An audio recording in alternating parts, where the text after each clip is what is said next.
Have you heard the stories about Fear Street? There are places people tell stories about. Strange stories. Stories that can only be told in whispers. Stories of ghosts and other creatures. Stories that could never be true, but are. Fear Street is one of those places. Randy Clay has a story to tell you about Fear Street. A story about a hide-and-seek game she is forced to play with a ghost. Randy knows she has to win the game, or she will be the newest ghost on Fear Street. Are you ready to hear Randy's story? Hide and Shriek, Chapter 1. Randy, Randy! My little sister baby wiggled into my room. Mom says she's going to kill you. She giggled. She loves to see me get into trouble, mostly because she's always in trouble herself. I ignored baby and yelled down the stairs at my mother. Stop bugging me, Mom. I'm coming. You're going to be late, Mom yelled back. I know, I can't help it. It was my first day at Shadyside Middle School.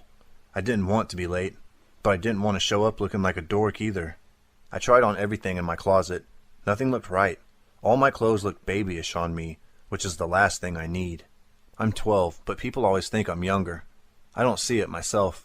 I think I have a very mature face. I'm small and wiry, but I'm not that small. I wasn't even the smallest girl in my class at my old school. Some people are so stupid. They don't look at the facts.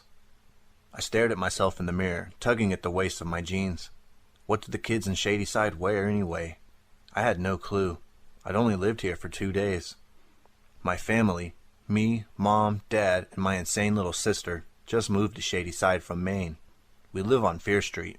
It's a weird name for a street, I think. Fear Street. It's not exactly cheery. Even Shadysiders seem to think the street name is weird. The day we moved in, I went to the post office with Mom, and the clerk gave us a funny look when Mom mentioned our address. The clerk raised her eyebrows and said, Fear Street, I thought the clerk was pretty weird herself. She stared at me really hard when they asked how old I was. 12, I told her. Then you might be the one, she commented. My mom and I exchanged confused glances. The one what? I couldn't resist asking. You'll find out soon enough, if you aren't careful, she answered mysteriously. June 10th is right around the corner. You've moved to town at the perfect time. Yeah, right, I thought. It's great starting a new school at the end of the year. I had to finish the last month of 6th grade in a new school with a bunch of kids I didn't know, and who didn't know me, and who will take one look at me today, I thought, and decide right then and there if I'm cool or not. I yanked off my jeans and tried on my gray jumper again. I wasn't sure if it looked good with my brown hair. Mom stormed in. Randy, if you try on another stitch of clothing, I'll scream. You're wearing that jumper, and that's final. Tell her, Mom, Baby said. I made a face at Baby. She made one back at me. Girls, Mom snapped. Mom could be tough when she wanted to be. The jumper would have to do. I grabbed my backpack and raced out of the house. Baby screeched after me. You're going to be late. You're going to be late. She laughed. Anybody want to adopt a 7-year-old girl? I hurried down Fear Street and around the corner to Park Drive. When I got to Hawthorne, I started running. Shadyside Middle School loomed ahead. The front doors were closed, and the schoolyard stood empty. I was definitely late. Something about the sight of that empty schoolyard made my stomach flip over. Nervous, I guess. I ran up the steps and tugged on the door. Locked. I panicked. Locked out on my first day? Please don't let this be true. I yanked on the door again. It didn't budge. I almost burst into tears. What was I going to do? I told myself to calm down. It can't be locked, I said to myself. They wouldn't lock all the kids inside the school, right? No, they wouldn't.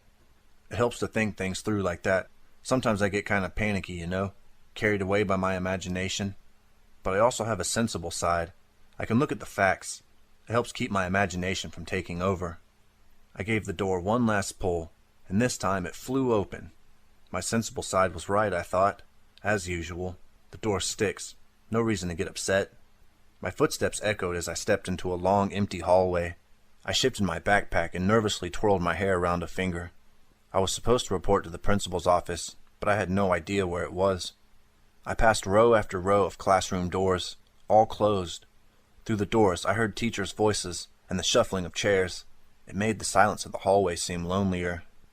I hope I won't get into trouble for being late, I thought nervously. They wouldn't punish a kid on her first day, would they? I passed a big bulletin board stuck to one wall. It was covered with announcements and end-of-the-year awards. In one corner, someone had tacked a large calendar. It showed the months of May and June, with all the dates X'd out up to that day, May 22nd. One date had been circled in red felt tip, Saturday, June 10th. I wonder if there was a big game that day. Something about the 10th of June felt familiar. I'd heard something about it somewhere, I knew. The creepy woman in the post office, I remembered. She mentioned that date. Then I noticed a scrawl at the top of the calendar. 18 more days until Pete's birthday. The number was removable, so it could be changed as time passed. Wow, I thought. I wonder who Pete is. He must be pretty popular if the whole school is looking forward to his birthday. I tore my eyes away from the bulletin board and turned a corner. Oh! I gasped, stopping short. My feet slipped a little on the shiny floor. A boy staggered toward me, but not a normal boy. He stumbled forward, clutching his head. His face looked odd, greenish. He must be sick, I thought. What's the matter? I asked. What happened? He moaned in pain. Help! He croaked. Deep red blood oozed from a hideous gash in his head. I screamed as the boy lurched toward me. Chapter 2. Help! I cried. I tried to run, but my feet felt glued to the floor. The boy fell forward, his hands sticky with blood. I dodged him. He slumped over, groaning. My head! The pain! Feeling a little queasy, I bent over the boy. Are you all right? I asked. What a stupid question. Blood trickled down his face. Anybody could see he wasn't all right. The boy groaned louder. A teacher opened her door and stuck her head into the hallway. What's all the noise out here? She demanded. The bleeding boy suddenly straightened up. Sorry, Miss Munson, he said. He hurried away, looking strangely healthy. Miss Munson stared at me. You, where are you supposed to be? I'm new, I stammered. Where's the principal's office? The expression on her face softened a little. Down this hall and to the right. Welcome to Shadyside. She shut the door. I started for the office. What happened to the bleeding boy, I wondered. I heard a rustling noise, and a tall girl turned the corner and swished toward me. The girl wore a long green dress with a hoop skirt. Her brown hair was tucked under a white lace bonnet. What a weird school, I thought. The girl stopped. Did you see a boy go by? She asked me. With blood coming out of his head? I nodded. What happened to him? The girl laughed. Nothing happened to him. It's a costume. We're in the school play, and Lucas plays a guy who gets killed. Oh, I said, relieved. We have dress rehearsal this morning, the girl said. I've got to run. She paused. Are you new? I've never seen you before. I smiled. I'm Randy Clay. This is my first day. Really? The girl said. So you're new. You're really new? Yes, I answered confused. I'm new. What's the big deal? Wow, I've got to go, the girl said. I'm late. Nice meeting you, Randy. My name's Sarah Lewis. Hope I'll see you later. Bye. She ran down the hall, her skirts floating behind her. I trudged towards the principal's office, shaking my head. What's going on, I wondered. Why is everybody so strange? I stood outside the door of my 6th grade class and took a deep breath. I was about to meet the kids who would be my friends from now on, if they liked me, and if I liked them. I pulled open the door and stepped inside. The teacher, a small young woman with short dark hair, turned away from the blackboard. She smiled at me. Miranda Clay? The teacher asked. I nodded. Everybody calls me Randy. I'm Miss Hartman. Welcome. Why don't you take that empty seat in the 3rd row? As I started for the empty seat, a buzz arose in the room. The kids stared at me and whispered to one another. I tried to tell myself not to feel weird about it. They're just wondering who I am, I thought.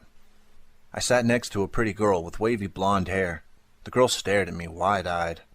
Hi, I said to her. The girl's eyes grew wider. She turned away from me and whispered to the red-headed girl next to her. What is it, I wondered. Why are they whispering? Maybe they're not whispering about me, I thought. I'm probably being too sensitive. Let's settle down, Miss Hartman called. The whispering gradually stopped. Miss Hartman said to me, You'll be taking the final exams during the last week of school. Have you ever taken a final exam before, Randy? I shook my head. Don't worry. No one else in the 6th grade class has either. Right now we're going over good ways to study and prepare. It's best not to save it until the last minute. As the teacher spoke, I glanced around the room. The other kids didn't seem to be paying much attention to Miss Hartman's study tips. Some of them were staring at me, or stealing glances at me out of the corners of their eyes. The two girls sitting next to me started whispering again. At last, a bell rang and we had recess. Most kids hurried outside. A couple of kids nodded to me and said hi. "Do you play softball?" a girl asked me as we moved into the hall. She was big, with long dark hair and a braid down her back. A tall blond boy stood beside her. "A little," I answered. "We want to set up a co-ed softball team to play over the summer," the boy explained. He had an easy, friendly smile. I thought he was kind of cute. "I'm Megan," the girl added, "and this is David." "Hi," I said. "I'll go to the gym and borrow a bat," David said. "Maybe we can hit a few during recess." "Let's wait for him outside," Megan suggested. We stepped into the bright sunlight. A few feet ahead of me, I noticed the blonde girl, Laura, and her friend Maggie. They turned around. Laura pointed at me. I tried to ignore them, but it bothered me. What's their problem, I wondered. "I'll be right back," I told Megan. I hurried inside and ran to the girls' bathroom. Is something wrong with me, I thought? Have I got something stuck in my teeth? Is my hair sticking up? I quickly checked myself out in the mirror. I didn't have a huge pimple on my nose, or big purple blotches on my cheeks, or a sign on my forehead saying nutcase. Nothing like that. Nothing to explain the way the two girls were behaving. I hurried back outside. Megan had gathered a bunch of kids together for softball. Sarah, the girl I met in the hall, was one of them. David returned with a bat and ball. "Why don't you play shortstop?" he suggested to me. "I always end up playing shortstop. Is there some rule that shortstops have to be short? Anyway, I'm good at it from all the practice I get." Laura and Maggie didn't play softball. They stood on the sidelines and watched. The next day, I saw Sarah standing by the big bulletin board in the hall. She had a pen in her hand and was reading a notice on the board. "Hi," I said. "What's up?" She smiled. "Hi, Randy." She pointed at the notice she was reading. "I think I might sign up for this." The notice said, "Volunteers needed to make Pete's birthday cake. Sign your name here." That Pete guy again. I couldn't believe it. People were actually signing up to bake him a cake. "What is this?" I asked Sarah. "Who's Pete?" "Don't you know?" Sarah said. "Well..." Suddenly, I felt a presence behind me, hot breath on my neck. I jumped and quickly turned around. Sarah turned too. Laura stood there, reading over our shoulders. She'd crept up behind us so silently we didn't notice her until we felt her breath on our necks. She glanced at the sign-up sheet. She raised an eyebrow. Then she whispered something to me. It sounded more like a hiss than a whisper. Could Laura have really said such a mean thing to me? It sounded as if she'd whispered, "You better watch out." Chapter 3. I wandered through the crowded cafeteria a few days later, looking for Sarah or Megan or David. All around me kids shouted, laughed, and joked, filling the room with noise. I relaxed a little. For once the school feels normal, I thought. All week I felt like an exhibit in a zoo. Everyone staring at the new girl. Then I spotted Laura and Maggie. Maggie seemed to be Laura's sidekick or something. I'd never seen her even talking to anyone else. It was pathetic. Clutching my tray, I passed Laura and Maggie's table. "Just wait," Laura murmured. "Just wait until the 10th.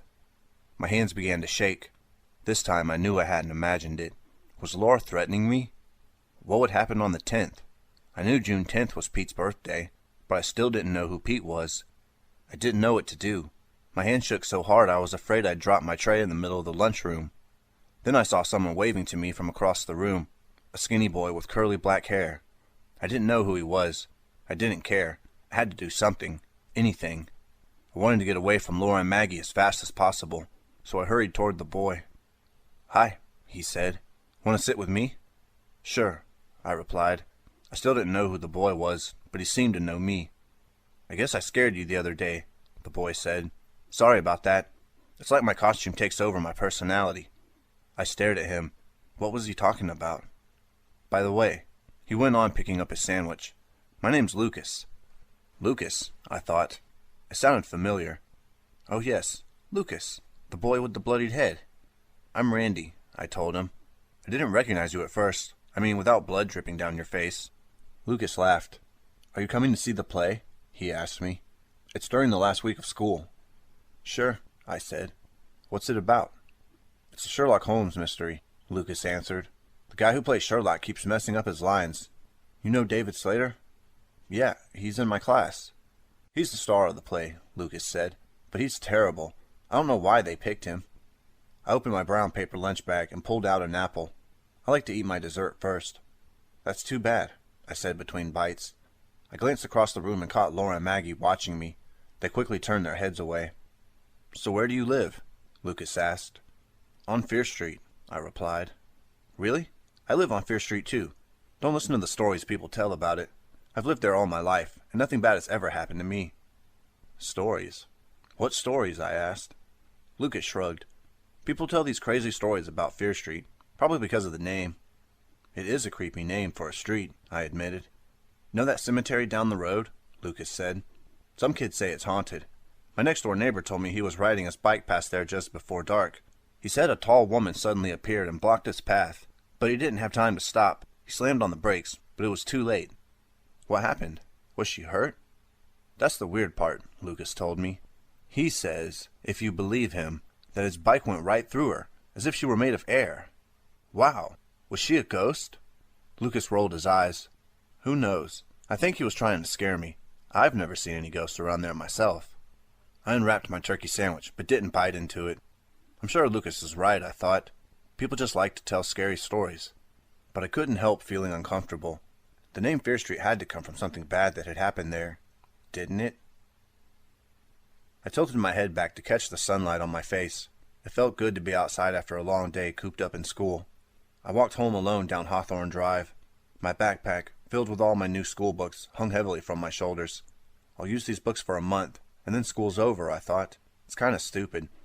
Deep, thick woods stretched out on my right, all the way to Fear Street, where I lived. I could cut through the woods, I thought. It's probably the quickest way home. I stepped off the sidewalk and into the woods. Darkness and quiet seemed to fall upon me like a blanket. The warm sunlight vanished. I suddenly felt chilly. The hair rose on my arms. I rubbed them, shivering. It's so quiet in here, I thought, glancing around at the tall trees and thick shrubs. No chirps or peeps or animal screeches. Why aren't there any birds or squirrels? I found a little dirt path that seemed to take me in the right direction. I trudged along the path. The only sound was the crunch of twigs and leaves under my feet. Crunch, crunch, crunch, crunch. I walked for 10 minutes before the woods began to thin. I must be getting near the street again, I thought with a relief, but I didn't hear the sounds of cars or people. I came to a large clearing. Slabs of stone rose out of the ground. Gravestones. It's a cemetery, I realized. I felt cold again. Don't get scared, I scolded myself. The street is on the other side of the cemetery, just beyond the woods. You're almost home. No big deal, I thought. So you're walking through a cemetery. So what? Find the facts. After all, they're only dead people. Dead people can't hurt you, because they're dead, right? I hurried past crumbling stone markers without stopping to read the names on them. I should be almost to my street, I thought. Still, the only sound I heard was the crackle of twigs under my feet. Crunch, crunch, crunch, crunch. But then I thought I heard another sound, a sound I didn't want to hear. I froze, listening. I scanned the cemetery and the woods beyond. I didn't see anyone. Nothing moved, not even the leaves. I walked on. Crunch, crunch, crunch, crunch. Then I heard it again. What was it? I stopped, waited. Nothing. Warily watching the edge of the woods, I took a sideways step. Something brushed my backpack. Oh! I screamed and wheeled around. I saw a wrinkled old face laughing at me. An old man. No, a statue. The statue of a dead old man, sitting on top of his grave, laughing like a maniac. Laughing at me, I thought. I've got to get out of here. I picked up my pace. Crunch, crunch, crunch, crunch. But I heard it again. A giggle, or a laugh. A boy's laugh. And footsteps, right behind me. Chapter 4. I spun around. No one there. I listened. Not a sound. I've had enough, I murmured to myself. Facts or no facts, I'm getting out of here. I ran out of the cemetery as fast as I could. I passed through another patch of woods and found myself on Fear Street at last, a few steps away from my house. I sprinted onto the porch, yanked open the door, and slammed it behind me. I tossed my backpack at the foot of the stairs, safely home. The smell of spaghetti sauce drifted out of the kitchen. I must have imagined those sounds, I thought. Maybe I heard an echo of my own footsteps, or wind in the trees. "Randy, is that you?" Mom called from the den. "I'm in here with baby." "That's Barbara," my little sister shrieked. "From now on, everybody has to call me Barbara. No one is allowed to call me baby anymore." All right, Mom cooed. "It'll take time to get used to it, that's all." I found my mother and sister watching cartoons together on the sofa.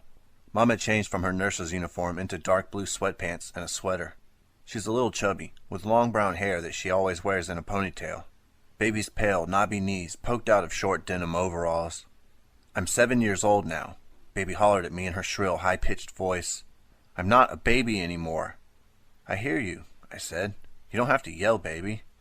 "Barbara," Baby screamed. "Don't tease her, Randy," Mom scolded. "Could you check the spaghetti sauce for me? Just make sure it's not bubbling over." "From now on, call me Clarissa," I joked as I headed for the kitchen. I lifted the lid on the saucepan. The spaghetti sauce smelled great. "The sauce is fine," I told my mother, settling beside Baby on the couch. "How was school?" Mom asked me. "I love my teacher," Baby announced. "His name is Mr. Pine. I'm in love with him." "I'm happy for you, Baby, but I'm talking to Randy right now," Mom said. "That's Barbara." "School's okay," I replied. "I've met a lot of nice kids, but a few of them seem weird." "I'm sure they're nice once you get to know them," Mom assured me. "I'm going to marry Mr. Pine." Baby bounced on the couch. "And then I'm going to kiss him." "What if he's already married?" I teased. Baby frowned. "That's impossible. He's mine. Mine. She jumped up and down on the couch like a wild thing. Her shaggy black hair bounced with her. She landed on my thigh. "Ow!" I cried. "Stop it, Baby." "Mom, has she been eating out of the sugar bowl again?" "Sit down, Baby," Mom commanded. "Look, Batman's on." Batman was Baby's favorite show. She bounced one last time, landing in a sitting position on the couch. "My name is Barbara," she insisted. "Everyone has to shut up now. Batman's on." "Why is she so hyper?" I complained. "She acts like a maniac." Mom patted my knee. "She's excited because of the move and her new school and everything. She'll settle down." "No talking," Baby ordered. "Batman's on." "Oh, please," I mumbled, standing up. "I'm going to my room. Call me when dinner's ready." I picked up my heavy backpack and hauled it upstairs to my room. I dropped my backpack on my desk, kicked the door shut, and flopped onto the bed. From there, I could look out of the window. My room faced the street. Across the street stood a bunch of two-story houses, a lot like ours. One was painted yellow, another pale blue, another a rusty red-brown. Beyond those houses, I saw the beginning of the woods I had walked through. I couldn't see the cemetery, but I knew it wasn't far away. "You heard the wind in the trees," I told myself firmly. "Or a squirrel, maybe. There's nothing to be afraid of in that cemetery. Nothing to be afraid of at all," I told myself. Why didn't I believe it? Chapter 5. "Hey, Randy, catch!" I turned around. A big leather ball hit me in the stomach. "Ooh!" I clutched my belly. The ball dropped to the floor. "Sorry, Randy," Sarah called. "Didn't mean to catch you by surprise." I couldn't answer her right away. She knocked the wind out of me. Miss Mason, the gym teacher, had gotten out all this old gym equipment and told us to play with it. I guess she hadn't made a lesson plan for that day. So Sarah had heaved the medicine ball at me. It's like a beach ball made of lead. Tossing it around is supposed to make your arm strong, I think. But I was tired that day, and kind of a klutz. If I don't get a good night's sleep, I'm completely brain dead. I hadn't slept well since we moved to Fear Street. "Randy, are you all right?" Sarah looked scared now. I nodded and straightened up. "I'm okay. Maybe we should play with hula hoops for a while. They look safe." Sarah grabbed a hot pink hula hoop. I took an orange one. I rocked back on one leg and whirled the hoop around my waist. I frantically swiveled my hips. Shoot, shoot, shoot. The hoop slid down my thighs, my knees, and my ankles. The little beads rattled inside as it hit the floor. I could never hula hoop. Meanwhile, Sarah shooped away. "How do you do that?" I asked. "It's easy," she said with a shrug. "You just do it." I picked mine up and tried again. Shoop, shoop, shoop, clatter, straight down to the floor. "You want to come to my house this Saturday?" Sarah asked me as she hulaed. "I'm having a sleepover." I was so happy, I almost shouted my answer. "Sure, that would be great." Maybe at the sleepover I'd get to know some of the other girls, and soon I'd have a whole crowd of friends. Laura shimmied past me then, twirling a baton. Better get in shape, Randy, she murmured, or else find a good place to hide. I glanced at Sarah. Her eyes widened. She's not going to be at the sleepover, is she? I asked. No, Sarah replied. Good, I said. What is she talking about? She said something like that to me last week. Why is she always telling me to watch out? Sarah let her hula hoop clatter to the floor. It's hard to explain, Randy. What do you mean, it's hard to explain? Can't you give me a hint at least? I hadn't meant to be funny, but Sarah laughed. All I mean is, it's a long story, she answered. You'll find out more on Saturday. I pressed on. Tell me this much. Am I in some kind of trouble? Sarah shook her head. No more than anyone else, Randy. At least, I don't think so. Gym class finally ended. Sarah and I changed and went to art class. We went to teachers besides Miss Hartman for a couple of subjects.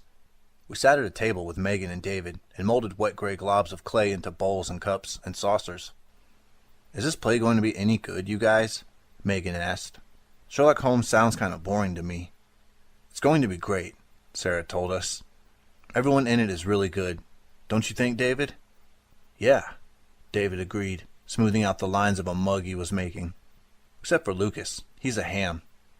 I think Lucas is pretty good, Sarah said. She poked dots around the rim of a saucer. Anyway, his part isn't very big.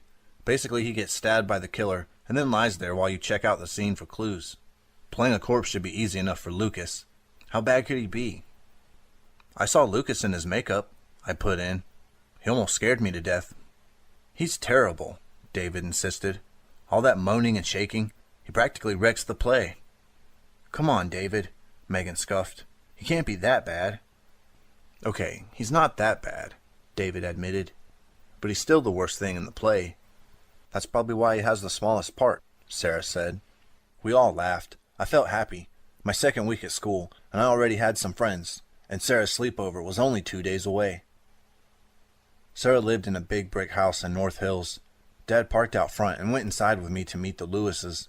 My dad's tall and dark-haired and athletic. He wears ugly black-rimmed glasses, but I think he's handsome anyway. He wears jeans and tweed jackets and looks like a professor, but he's really a computer programmer. Mr. and Miss Lewis led us into the living room. Some other parents were sitting there, drinking coffee. Welcome to Shadyside, Miss Lewis said when she shook Dad's hand.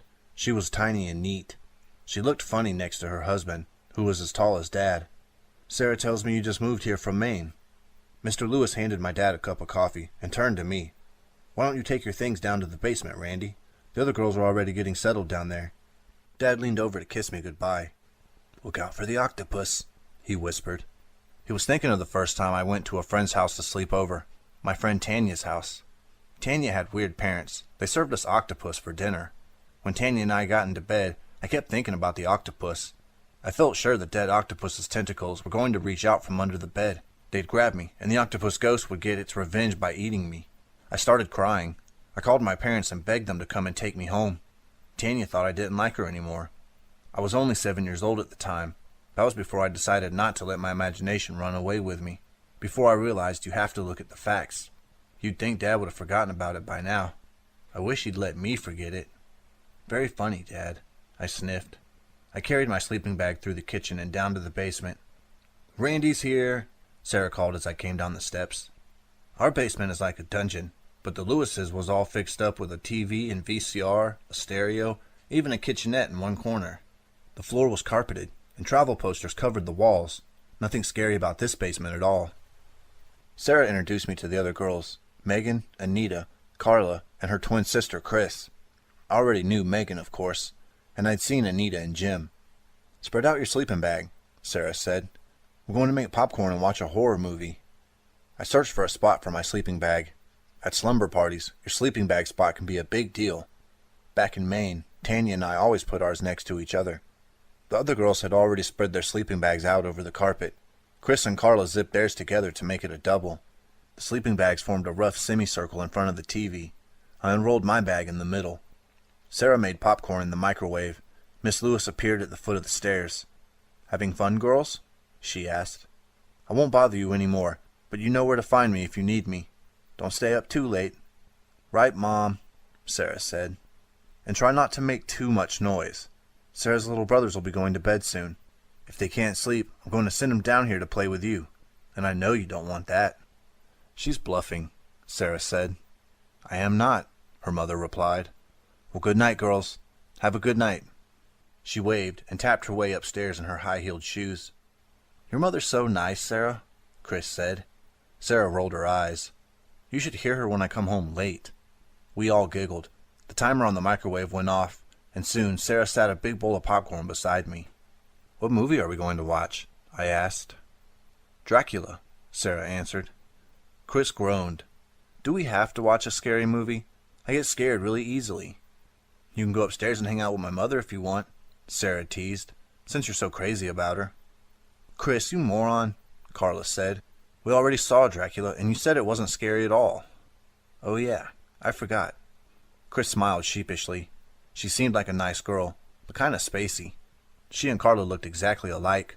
Round faces, big dark eyes, ski-jump noses.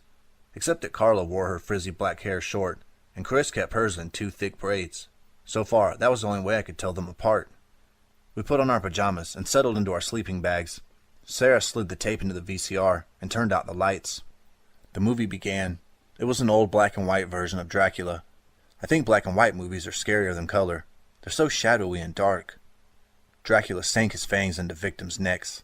The hair prickled on the back of mine. It's not real blood, I told myself. It's only chocolate syrup. When the movie ended, Sarah didn't turn on the lights. We sat and talked in the glow of the television set. The screen showed nothing but fuzz and static now. That wasn't scary at all, Chris declared. Oh, right, Carla countered. And you didn't dig your nails into my arm the whole time? She flashed her forearm, showing us the marks her sister's nails had made. Dracula's not as scary as Pete, Anita said. The room went quiet all of a sudden. I had that feeling, the feeling I'd had ever since I moved to Shadyside, that everyone knew something I didn't. I broke the silence. Who's Pete? No one answered. Chapter 6. Who's Pete? I asked again. Is that the guy with the hockey mask? Everyone laughed, but it sounded sort of phony. Pete's not a character in a movie, Anita told me. He's real. Real, I said. Who is he? No one answered right away. The other girls glanced at each other. They wouldn't look me in the eye. They're just trying to scare me, I told myself. Don't panic. Wait for the facts. The 10th's almost here, Chris whispered. 1 week from tonight. The 10th. Not that again. What's going on? I demanded. What's happening on the 10th? Silence. Why won't anybody tell me? I wailed. Still, the girls kept quiet. I watched their faces in the gray-blue light of the TV. You'll have to find out sooner or later, Anita said. Tell me, I insisted. It's not fair to keep it from her, Chris said. Another silence. Sarah stood up and got a candle. She lit it and placed it on the floor in the middle of the semicircle. She switched off the TV. Then Anita spoke. Pete was a boy who lived in Shadyside a long, long time ago, she said in a low voice. He died on his 12th birthday. He died in the Fear Street woods. The candlelight flickered across the girls' faces. They had probably heard the story of Pete 1,000 times before, I guessed, but it still held them spellbound. No one knows how he died, Anita went on. His body was found one morning, all shriveled up. His parents gave him a funeral. They buried him in the cemetery. They thought that was the end of Pete. But 1 year later, 1 year to the day after Pete died, some kids were playing hide-and-seek in the Fear Street woods. All of a sudden, a girl started screaming. It's Pete, she shrieked. I saw Pete. The kids ran screaming out of the woods. Pete had been playing hide-and-seek with them. Anita paused for a long moment. One boy left that game completely changed. He began to stay up late at night, howling like an animal. He ran off by himself into the woods. No one knew what he did there, but they knew the boy was not the same. Exactly 1 year later, that boy seemed to snap out of it.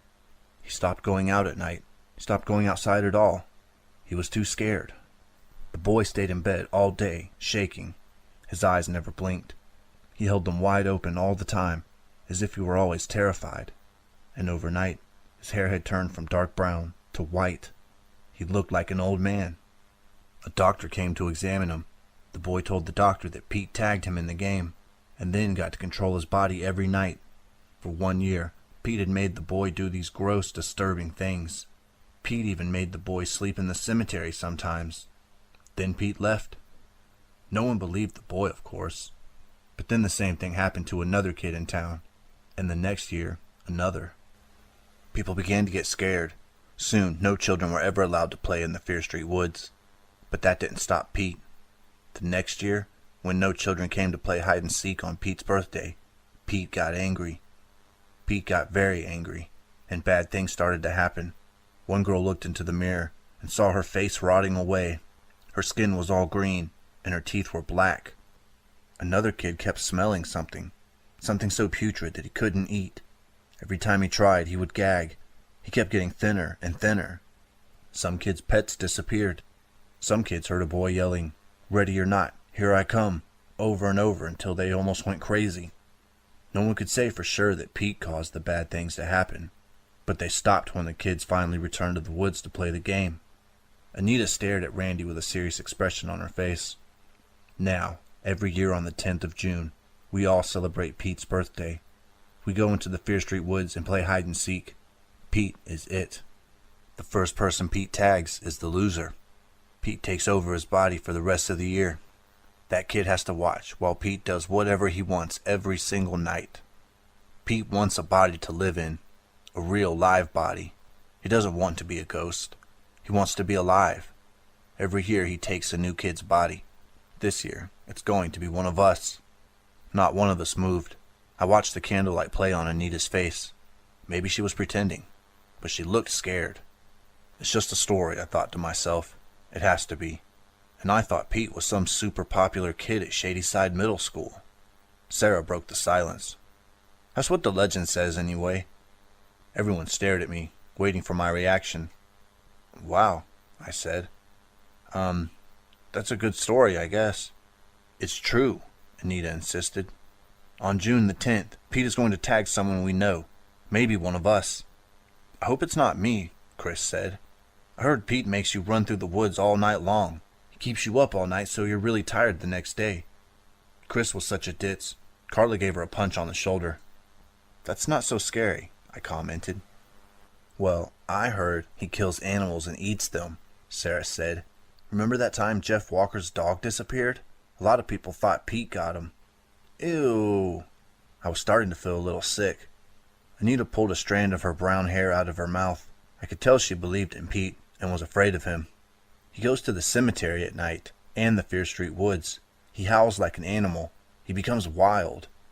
When our grandfather was a kid, his best friend got tagged, Chris said. When the year was over, he went crazy. He ended up in an insane asylum. Carla rolled her eyes. Only you would fall for Grandpa's old stories, Chris. It's true, Chris insisted. My older sister played a few years ago, Anita put in. She said that after the game, this one girl's hair turned completely white, just like in the legend. She looked like a little old lady. I heard about a boy who stopped talking completely, Sarah said. Pete took over his body, and the boy never said another word. He just wandered the streets. His jaw shook and his eyes rolled around in his head. He never recovered. The things Pete made him do were so terrible, Anita added. So horrible, he couldn't talk about it. He couldn't talk at all. How awful, I thought. Panic rose in my throat, but I pushed it down. Facts, I told myself. These are just stories. You need facts. Megan touched my arm and looked me straight in the eye now. The thing is, Randy, you're in more danger than the rest of us. That prickly feeling on the back of my neck returned. I am? Why? She leaned forward and whispered in a strange low voice. Because Pete likes new kids. That's why. The candle flickered, then went out. A scream cut through the darkness. Chapter 7. The basement went pitch black. We all huddled together, clutching one another and screaming. Then, through the screaming, I thought I heard laughter. Sarah must have heard it too. She said, "Joseph? Paul? Is that you?" She crawled to a side table and fumbled for the light switch. The light came on. Against the wall by the stairs crouched two little boys in feety pajamas. They slumped over, laughing. I should have known, Sarah huffed. It's only my stupid little brothers. They giggled as she chased them up the stairs. Just wait till your Cub Scout sleepover, she shouted after them. You're going to be sorry. You're going to wish you'd joined the Campfire Girls. She returned to the semicircle of sleeping bags, scowling. Don't yell at them, Sarah, Chris said. I think your little brothers are adorable. You can have them, Sarah answered. Take them and Mom, too. Should we watch another movie? Carla asked. Or maybe there's something good on TV. Wait a second, I cut in. I want to hear more about Pete. It's just an old story, Randy, Sarah assured me. You don't have to worry.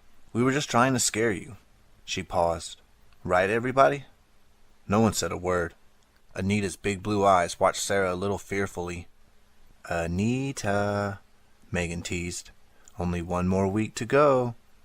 People don't tell all these stories about Pete for no reason, Anita insisted. They're true. I'm sure they are. Come on, Anita, Carla said. You'll believe anything.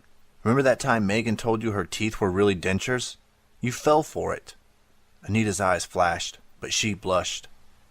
Stop teasing Anita, Sarah said. If you don't believe in Pete, Carla, why are you playing in the game? Why would anybody play this game? I demanded. That's the part I don't get. I mean, if there's really a ghost named Pete who can take over your body, why take a chance? Chris flashed me her dippy smile. Because it's fun. It's not that scary, Megan insisted. It's kind of cool, like going to a haunted house on Halloween. You hear about it from the older kids when you're little, so you look forward to it. When you're old enough to play, you get to scare the little kids with it. Everybody talks about it afterward, Carla said. Creepy things happen in the woods, but funny things too. I'd hate to miss it. And if you don't play, Chris added, everybody thinks you're a wimp. You have to play, Randy, Sarah said. Everybody plays. The other girls laughed. Watch out, Randy, Megan murmured. Pete is going to choose you. Carla giggled. Don't forget, Pete likes new kids, Randy. You better practice running, Chris added. You have to run pretty fast to get away from a ghost. They all giggled, teasing and poking me.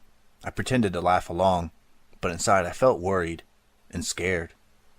It's just a game, I told myself. An old tradition. But what if there were more to it? If this legend is true, I began, that means Pete must be living in some kid's body now, right? Maybe somebody we know. That's right, Randy, Megan taunted. Pete could be sitting next to you in school. Or in this very basement, Chris added. It could be me, Sarah cried. Or me, Carla said. Or me, Megan shouted, grabbing me. I yelped. The other girls laughed. Randy, watch out. Pete's right behind you. Carla pointed and pretended to look scared. The other girls cracked up. Is any of this true, I wondered? Or are they just trying to scare me? Facts. That's what I needed. Cold, hard facts. I'm going to investigate, I decided. I'm going to find out the truth. At school on Monday morning, all I could think about was Pete, and the hide-and-seek game coming up. I passed the bulletin board. More days were X'd out. 5 more days to Pete's birthday.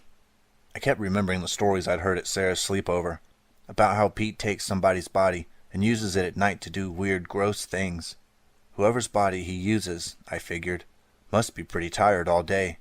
I stared into kids' faces, looking for circles under their eyes. It turned out a lot of kids at Shadyside Middle School looked a little tired. I don't know what they were doing all night. Worrying about Pete, maybe. I noticed Laura and Maggie glancing around warily. Maybe they're trying to figure out whose body Pete lives in too, I thought. Laura sneered when she saw me. You're doomed, new girl, she called. At least now I knew what she was talking about.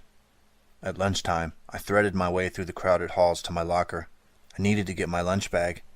From halfway down the hall, I saw a tall, skinny boy leaning against my locker.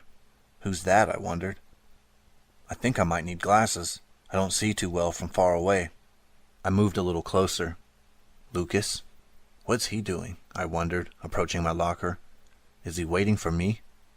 Why would he be waiting for me? I thought nervously. What does he want? I took a deep breath and strode over to my locker. He noticed me and straightened up. He was waiting for me. Hi, Randy. Hi, Lucas. I busied myself with my combination lock. I missed the second number and had to start over again. "Going to lunch now?" he asked. He leaned against the locker next to mine. He watched me fumble with my lock. He made me nervous. I messed up my combination again. Yeah, I answered absently. What was my combination again? 23, 5... So you want to eat lunch with me? I dropped the lock, still unopened. I studied Lucas's face. Deep blue circles rimmed his eyes. He looked awfully tired. "I thought you just might want someone to eat with, since you're new and all," he added. The hairs prickled on the back of my neck. "Pete likes new kids," everybody said. Lucas didn't give up. "Are you going to the hide-and-seek game on Saturday? I really hope you'll be there." Alarms went off in my head. They started out as tiny clock radio alarms and grew louder until it sounded like a squadron of police sirens in my brain. "You have to go," Lucas insisted. "Everybody goes." Why is it so important to him? I wondered in a panic. What does he care whether I, the new girl, go to the hide-and-seek game? I could only think of one reason. Oh no, I thought. Lucas is Pete. Chapter 8. Calm down, I told myself. I leaned my head against my locker and concentrated on the lock. 23, 5, 17. Click. The lock opened. "So how about it, Randy?" Lucas persisted. "Want to eat with me?" "Don't get angry," I said to myself. "Stay calm, and stay away from him." I dumped my books in the bottom of my locker. "I can't," I told him. "Oh, okay." He drooped a little. "I promised David and Sarah I'd go over the math homework with them," I explained. Well, it was true. "David Slater?" Lucas straightened up. "He's such a jerk." "No, he's not," I said. "He's very nice." "We'll eat together tomorrow then," Lucas insisted. "Right?" "Well," I hesitated. "Right, Randy?" "Sure," I agreed queasily. "Tomorrow." I watched him slowly walk down the hall toward the lunchroom. A little shiver raced through me. Does the Pete inside him want to tag me in the Fear Street woods? "Stop," I ordered myself. "Consider the facts. 1. Lucas looks tired. 2. He seems to like me, the new kid. 3. He wants me at the hide-and-seek game. But that's not enough to prove Lucas is Pete. I'm going to find out for sure, I decided. If I'm positive that Lucas is Pete, I can avoid him at the game. I won't let him catch me. I don't want to spend the next year with a disgusting boy ghost, or any ghost at all. I grabbed my lunch and hurried off to meet David and Sarah. I found Sarah at a corner table in the back of the cafeteria. "David's in line getting ice cream," Sarah explained. "Listen, Sarah," I said breathlessly. "You've got to help me." "Help you what?" "I think Pete has taken over Lucas's body. I'm going to spy on him until I find out for sure. Will you help me?" Sarah stared at me as if I'd gone crazy. "Lucas?" she cried. "No way." "I think so," I insisted. "You know what he did? He asked me if I'd eat lunch with him." Sarah slapped her hands against her cheeks in mock horror. "He asked you to eat lunch with him? That's terrifying." I sighed impatiently. "Listen. Then he said something about me being new. And then he said he'd hope I'd be at the hide-and-seek game. Plus, he looks tired, probably from staying up all night in the graveyard." Sarah tapped her chin. "I don't know, Randy. It sounds kind of silly to me. I mean, I'm not even sure if I believe in all this Pete stuff. We were just trying to scare you at the sleepover." I wasn't sure if I believed in Pete either. But if there was nothing to the stories, why had they lasted all these years? Why were some kids, like Anita, truly afraid of him? I had to find out, before the game. I nudged Sarah. "You won't help me?" "Help you what?" David sat down, slurping on an ice cream cone. "Randy wants to spy on Lucas. She thinks he's Pete." David laughed. "Lucas? No way." "That's what I said," Sarah pointed out. I turned to David. "I want to find out for sure, and Sarah won't help me. And, well, it would be kind of scary to spy on Lucas alone. Will you help me, David?" David gaped at me as if I'd lost my mind. "Come on, David," I pleaded. "It makes sense. If we know who Pete is before the game, we can stay away from him. And you don't want him to tag you, do you?" "No, I don't," David said. "But what if he catches us spying on him?" "He won't," I assured him. "We'll be extra careful. Please, David.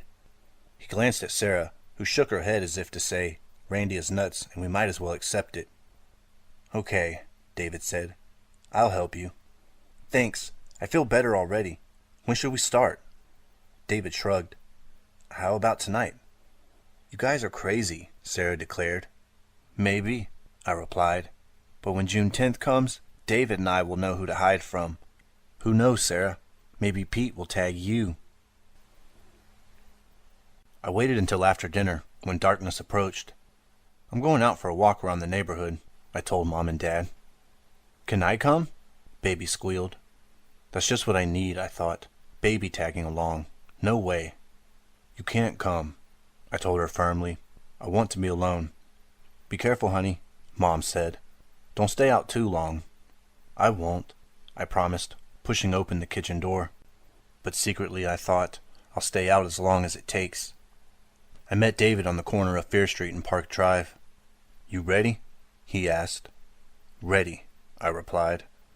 We walked to Lucas's house. Lucas lived on Fear Street too, not far from my house. We stood across the street, hiding in the shadows. There were lights on in Lucas's kitchen. I saw a woman in the window. Who's that? I whispered. Looks like Lucas's mom, David said. Washing the dishes or something. We waited. So far the only movement was Lucas's mother in the kitchen window. This could get pretty dull, I thought. What if Lucas doesn't come out? I asked. What if we waste the whole night standing here for nothing? Shh, David whispered. Look. The front door opened. Lucas appeared. He hurried down the steps and across the front lawn. He started down Fear Street, toward the woods. David and I ducked behind a parked car until he passed. Then we followed him. We stayed on the other side of the street. I prayed he wouldn't notice us. He walked briskly down the street, whistling. The tune sounded familiar. What is that song, I wondered. I know it from somewhere.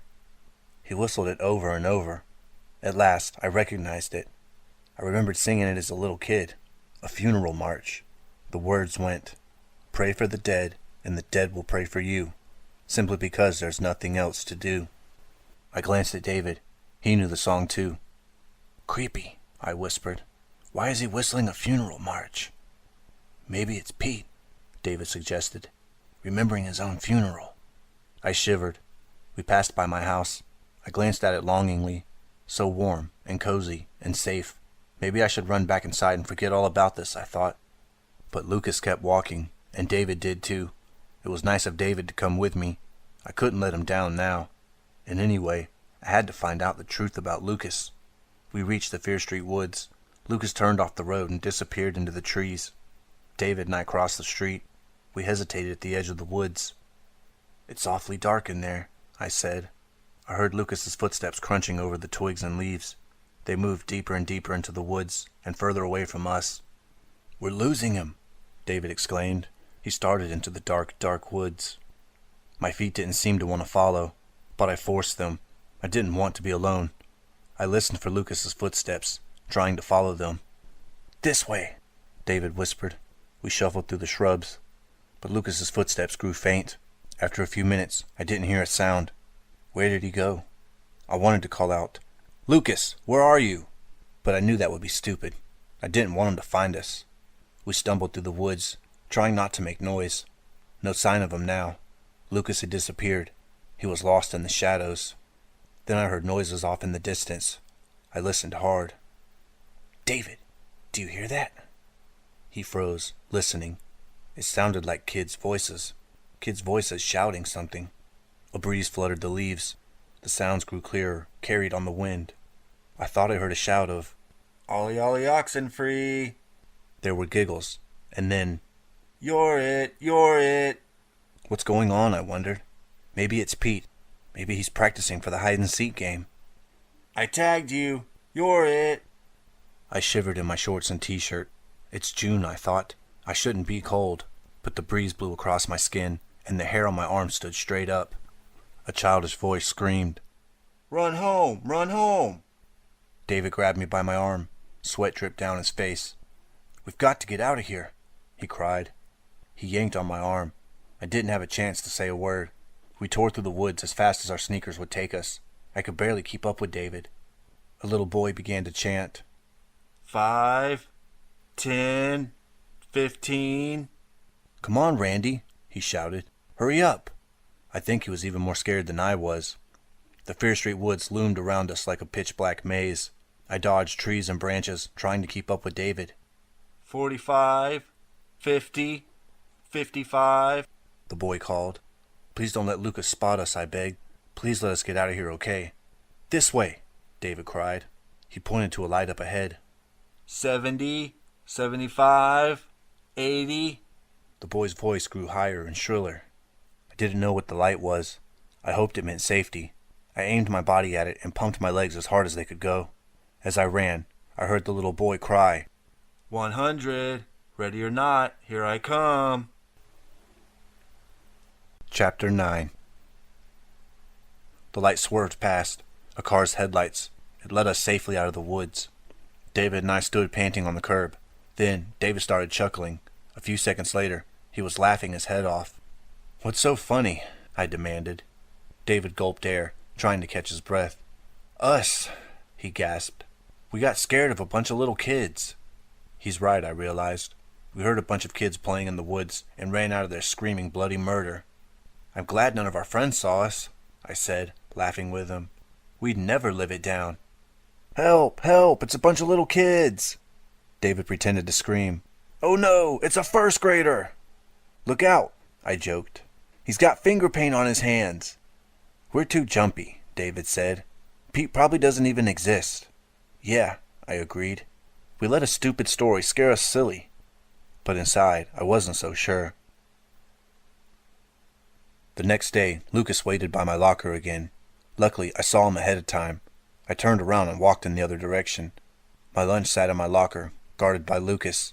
I patted my pockets as I hurried away, wondering if I had any change. 50 cents. Enough for an ice cream sandwich. I didn't mind. It was better to skip lunch than end up eating raw animals every night. "Randy, you're starting to scare me," Sarah whispered. "I have to know for sure," I murmured. We all gathered on the bleachers in the gym, boys and girls together. Sarah and I sat with Chris and Carla. "Why else would Lucas go into the woods at night?" Sarah said. "Either he's Pete or he's up to something strange. You ought to stay away from him, Randy." "But I still don't have enough facts. Lucas might not be Pete, and I need to know one way or the other before the game. It's only 3 days away now." "What are you guys whispering about?" Chris asked. "Nothing," Sarah replied. "Why won't you tell?" Chris whined. "What do you think is happening?" Carla interrupted her sister. "We never have gym with the boys." Usually the girls had gym by themselves. The boys had their own gym teacher, Mr. Cirque. "I bet we're going to learn judo or something," Chris guessed. "Like self-defense?" I asked. "Yes." Chris's voice raised in excitement. "Maybe we'll learn how to flip the boys over. Wouldn't that be excellent?" "If only," Carla murmured. "But I can't imagine Miss Mason teaching us self-defense." Miss Mason wore an awful lot of makeup for a gym teacher. Her nails were bright red and always perfectly manicured. If you threw a ball to her, she wouldn't catch it. She'd just let it go and make you chase it. I guess she was afraid of chipping a nail. She was careful about her hair, too. She dyed it white blonde and must have used gallons of hairspray on it because it poofed around her head and never moved. She didn't like to go outside on windy days. She seemed to have other things on her mind besides teaching gym to 12-year-olds. "Okay, everybody," she called out, clapping her hands together lightly. "I think Miss Mason has a crush on Mr. Cirque," Chris whispered to me. Mr. Cirque had a weightlifter's build, a head of wavy, glossy dark hair, and a mustache. He liked to walk around with his chest puffed out. Mr. Cirque whispered something to Miss Mason. Miss Mason giggled. "See?" Chris gloated. "Gross," I said. Miss Mason clapped her hands again. "I guess you're wondering why the boys and girls are having gym together this week. Well, I'll tell you. We'll be learning something new and different. If not judo, then karate," Chris wished aloud. "Please, please, please." "Something I think you'll all enjoy," Miss Mason went on. "Square dancing." We all groaned. Mr. Cirque blew his whistle. "Hey, let's quiet down now," he cried sharply. We quieted down. Miss Mason said, "I know you're all excited, but you won't learn anything if you keep talking." She paused. Mr. Cirque and I will demonstrate the steps. Then we'll put on a tape of real country music, and you all can try it yourselves. Mr. Cirque himself will be the caller." Miss Mason seemed to think this was very exciting news. No one in the 6th grade got worked up about it. "First of all, you'll all need to choose partners. If you have somebody in mind, go ahead and choose him or her. If you don't have a partner, we'll match you up with somebody." No one moved, but everyone started talking. "This should be good," Carla commented. "I bet you anything Laura picks David," Chris said. "You watch." But no one made a move to pick anyone. Miss Mason clapped her hands for the zillionth time. "If you don't want to choose your own partners, Mr. Cirque and I will be happy to choose for you." "I don't care who I'm with, as long as it's not Jeff Fader," Carla declared. "He's so gross." Carla, Chris, and I all leaned forward to peek at Jeff Fader. He sat in the front row of bleachers, picking his nose. "Yuck!" Chris cried. Suddenly, from behind us, a girl's voice rang out. "I choose David Slater." I turned around. It was Laura. "What did I tell you?" Chris crowed. David slumped down on the bleacher and turned dark red. The boys around him slapped him on the back, laughing. Miss Mason shouted, "That's the spirit, Laura. Thanks for getting things started. David, you and Laura can come down onto the gym floor." "Anyone else?" For a few seconds, no one said a word. "No one wants to do this dumb square dancing thing," Carla whispered. "Why doesn't Miss Mason give up?" Then, from the middle of the crowd, Lucas shot up. "I choose Randy Clay," he called. Chapter 10. Lucas chose me. This time no one laughed or clapped. The bleachers stayed quiet. Chris and Carla stared at me with twin pairs of wide eyes. From down on the gym floor, David gave me a meaningful look. "Pete likes new girls," they said. "Pete's going to choose you. Lucas chose me." The facts were adding up. "All right, Lucas," Miss Mason called. "Randy, where are you? Randy is the new girl, right?" I sat glued to my bench, my legs shaking. I didn't want to be Lucas's partner. I didn't even want to learn how to square dance, but that was beside the point. "What am I going to do?" I whispered to Chris and Carla. Carla shrugged. "I guess you'd better go out there." Lucas made his way down to the gym floor. "Randy?" Miss Mason called. "Oh, Randy, I know you're up there somewhere. Come down so we can get things started." Laura's friend Maggie stood up and pointed at me. "There she is," she cried. "That's Randy." Miss Mason was losing her patience.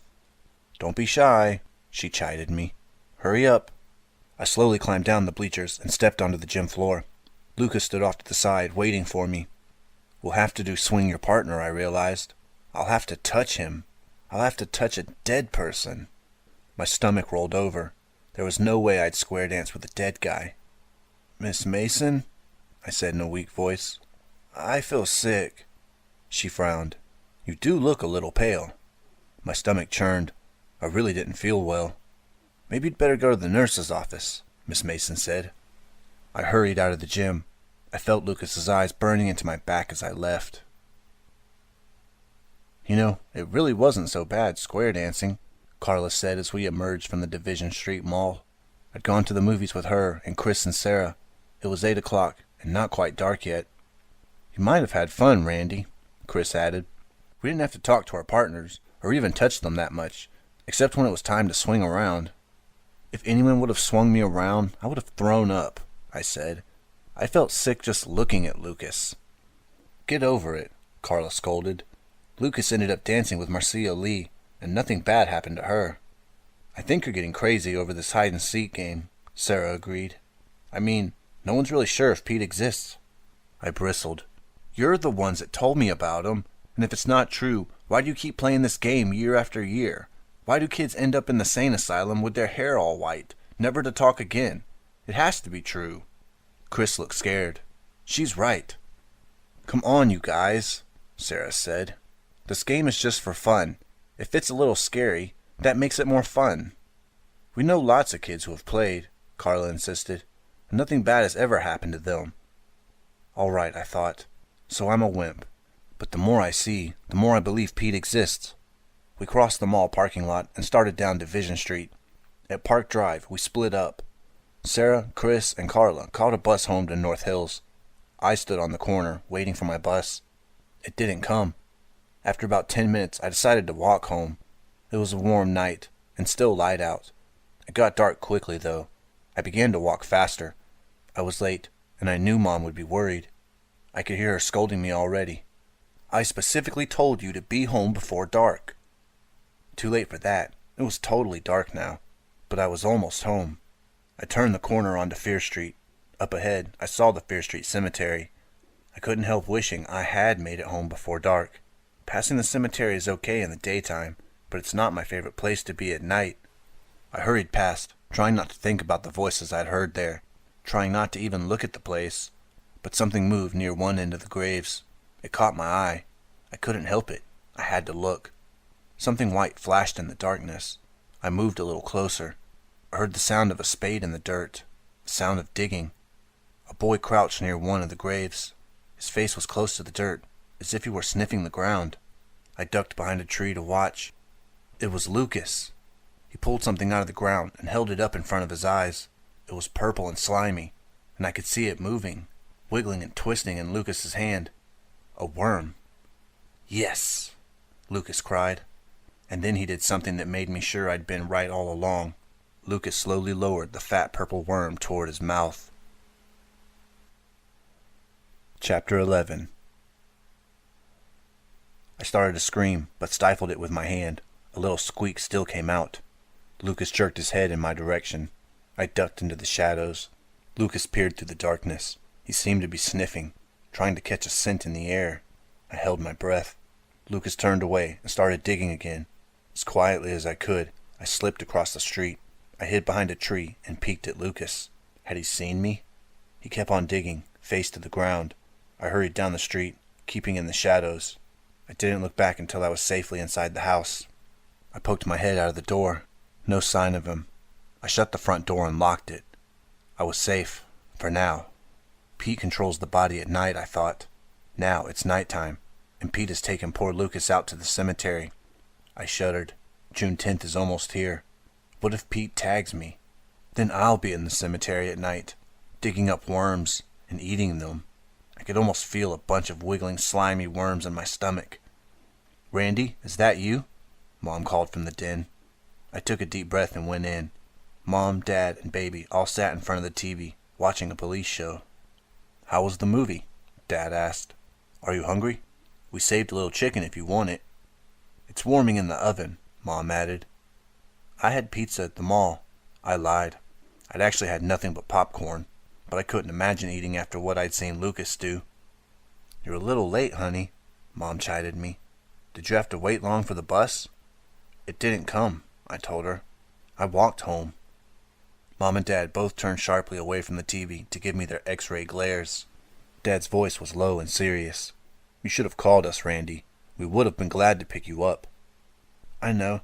I didn't think it would get dark so soon." Baby jumped off the couch, blocking everyone's view of the TV. "Ooh," she squealed. "Randy's getting in trouble." "Be quiet, baby," I grumped. "Not baby, Barbara," she yelled. "Barbara." "Sit down, baby," Dad said. "Barbara." "I think it's time for bed, baby," Mom said. "Come on, let's go up to bed." Baby let out an ear-splitting scream. Mom held one hand to her ear. With the other, she took Baby by the arm and pulled her upstairs. "Get the tranquilizer gun," I joked. Dad frowned at me. "Maybe you should go up to bed too, young lady. I don't like to think of you walking around alone at night." "I didn't mean to," I said. "All right," Dad answered. "Go upstairs anyway and think about it." I went up to my room. I put on a summer nightgown and snuggled into bed to read. I had to do something to take my mind off of Pete. A warm breeze drifted in through the open window, lightly fluttering the curtains. I don't remember falling asleep, but I must have.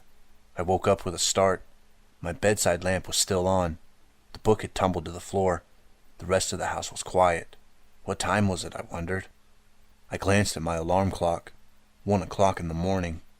I pulled down my bedsheets and switched off the light. Across the street, all the houses were dark. The street was quiet, except for a faint sound. Voices.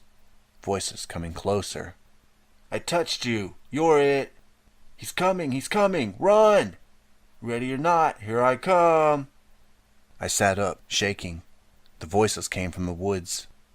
Ollie ollie oxen free. I leaned toward the window and stared out. At first I saw no one, and the voices suddenly stopped. But then something moved under the light of the street lamp. A boy. A boy darted out of the shadows. He flashed through the pool of light. I didn't get a very good look at him. He came from the direction of the woods.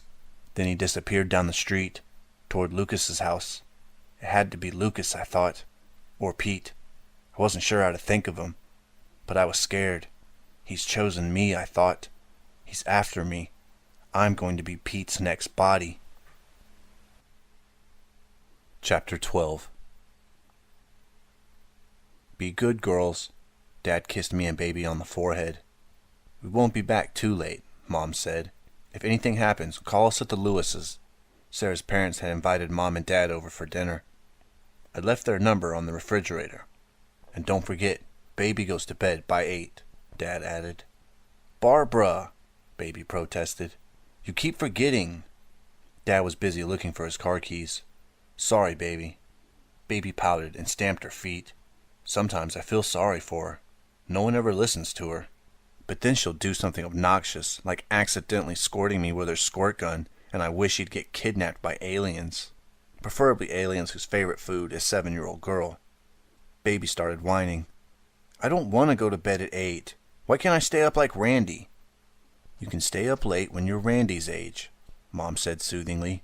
Just think, that's only 5 years away. Baby burst into tears. 5 years? That's a long time. She ran to her room wailing. Thanks a lot, Mom, I said sarcastically. Mom had Baby upset, but I had to go calm her down. Mom leaned down to kiss me goodbye. Sorry, honey. She'll quiet down soon. Dad opened the front door. Mom grabbed her purse. Say hi to Sarah, I called as they settled into the car. They drove off, waving. Baby and I were alone in the house for the evening. I'd babysat for Baby before, of course, but not on Fear Street. Until tonight. I dragged myself up to Baby's room. Please don't let her go into full tantrum mode, I prayed. Please let her be good tonight. Being alone with Baby when she's in full tantrum mode was my worst nightmare. Even Mom and Dad couldn't handle her then. Once she threw a quart of milk on the floor. The carton exploded like a bomb. Milk splattered all over the kitchen. Another time she tripped me while I was helping Mom clear the table. I was carrying a stack of dirty plates. They flew face down on the dining room rug. Mom had to take the rug out to get it cleaned. Baby, I called. How are you doing? I listened for a response. Silence. I didn't hear any crying or whining. Uh-oh, I thought. Is that good or bad? Baby? I peered into her bedroom. She wasn't there. Baby, where are you? I stepped into her room, searching for her. I checked under her bed. I checked behind the door. Baby? What could have happened to her? I pulled open her dresser drawers. She used to hide in there sometimes when she was smaller. Nothing. Baby! I called again. Maybe she's in Mom and Dad's room, I thought. I turned to leave. Boo! The closet door flew open. Baby jumped out at me. I yelled. Baby hopped up and down, laughing. I scared you, I scared you, I scared you. At least it wasn't a temper tantrum. Ha ha, Baby. I fake laughed. You scared me. Very funny. I scared Randy, I scared Randy. Come on, I said, taking her by her little fist. Let's eat supper. After a dinner of microwave pizza and ice cream, Baby and I watched TV. I put her to bed at 8:30. I always let her stay up late when I babysit, and she fell asleep right away. I collapsed on the couch in the den. Phew, that wasn't so bad, I thought, relieved. And it'll be a no-brainer from here on. I couldn't find anything good on TV. I turned it off and curled up on the couch to read a magazine. An hour passed. It was almost 10 o'clock. I rolled off the couch and went to the window. Outside, the world lay dark and quiet. I stared out toward the Fear Street Cemetery, listening. Was Lucas in the cemetery tonight? Was he out there somewhere, digging for food? I checked the front door to make sure it was locked. All of a sudden, I couldn't relax. The house was too quiet. Things didn't feel right. I paced from room to room. Living room, dining room, kitchen, den. Maybe I should turn the TV back on, I thought. It'll keep me company. I switched it on. A police show. Cops to the rescue. I thought I heard a noise. In the hall, outside the den. I froze, listening. On TV, sirens wailed. Behind me, something clattered to the floor. I whirled around. Baby! She stared forlornly at the plastic plate she'd dropped. Cookies were scattered across the floor. I can't sleep, she whined. You have to go to bed, I ordered. Mom and Dad will be home soon, and if you're still up, I'll get in trouble. But I'm hungry, she cried. A little sob bubbled up from the back of her throat. Oh no, I thought. Tantrum on its way. I stood up, accidentally crushing a cookie under my shoe. I felt like throwing a tantrum myself. Come on, baby, I said irritably. Help me pick up these cookies, then go back to bed. You called me baby again, she shouted. I keep telling you, I want you to call me Barbara. I blew it. I tried to hold off the tantrum. I'm sorry, I said, trying to soothe her. I keep forgetting, baby. Oops. She threw back her head and started screaming at the top of her lungs. Shh, baby! She continued to scream. I grabbed a cookie off the floor and shoved it toward her face. Look, I shouted over her screams. Look, baby, a cookie. Don't you want to eat this yummy cookie? She didn't stop screaming. I shook her. I petted her. I made funny faces at her. Nothing could make her stop. She screamed her head off. The neighbors will think I'm killing her, I realized. Then something changed. She didn't stop screaming, but her screams sounded different. They weren't tantrum screams anymore. They were terror screams. She grabbed me and pointed toward the window, screaming. I turned to look.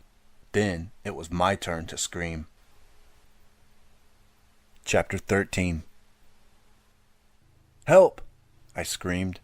Lucas stared at me through the window. Then he disappeared, and the front door rattled. He was trying to get into the house. I raced to the front door and leaned all my weight against it. The door's locked, I reminded myself. He can't get in. Then the lock turned. No! I screamed. Baby, come help me! Baby leaned with me. Tears streaked her face. The door began to open. I pressed against it. No! I yelled. Go away! A mighty shove came from the other side of the door. It flew open, throwing me and Baby out of the way. Help! I shouted. Stay out! Stay out! I hugged Baby, hoping at least to protect her from Lucas. But Lucas wasn't there. Randy, what's the matter? I opened my eyes. Mom and Dad. I didn't know what to say. Randy, are you all right? Dad demanded. What's going on? Mom cried. I felt my cheeks go red and hot. Did something happen? Mom asked. Was someone trying to get in? Lucas! I cried. I saw his face in the window. He's trying to get me. Dad frowned. Who's Lucas? He's Pete, I replied. Mom and Dad exchanged baffled looks. Isn't Lucas a boy in your class? Mom asked. I nodded. I began to realize how crazy I sounded. Maybe it's better not to tell them, I thought. What can they do to help me anyway? Nothing. They can't do a thing. Why would this boy be peeking into our window?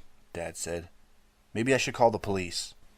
No, it's okay, Dad, I answered. I probably imagined it. Mom frowned. Are you sure, Randy? You seemed awfully frightened. I was watching something scary on TV. I lied. It got to me, that's all. I saw him too, Baby yelled. I saw a boy. No, you didn't, Baby, I insisted.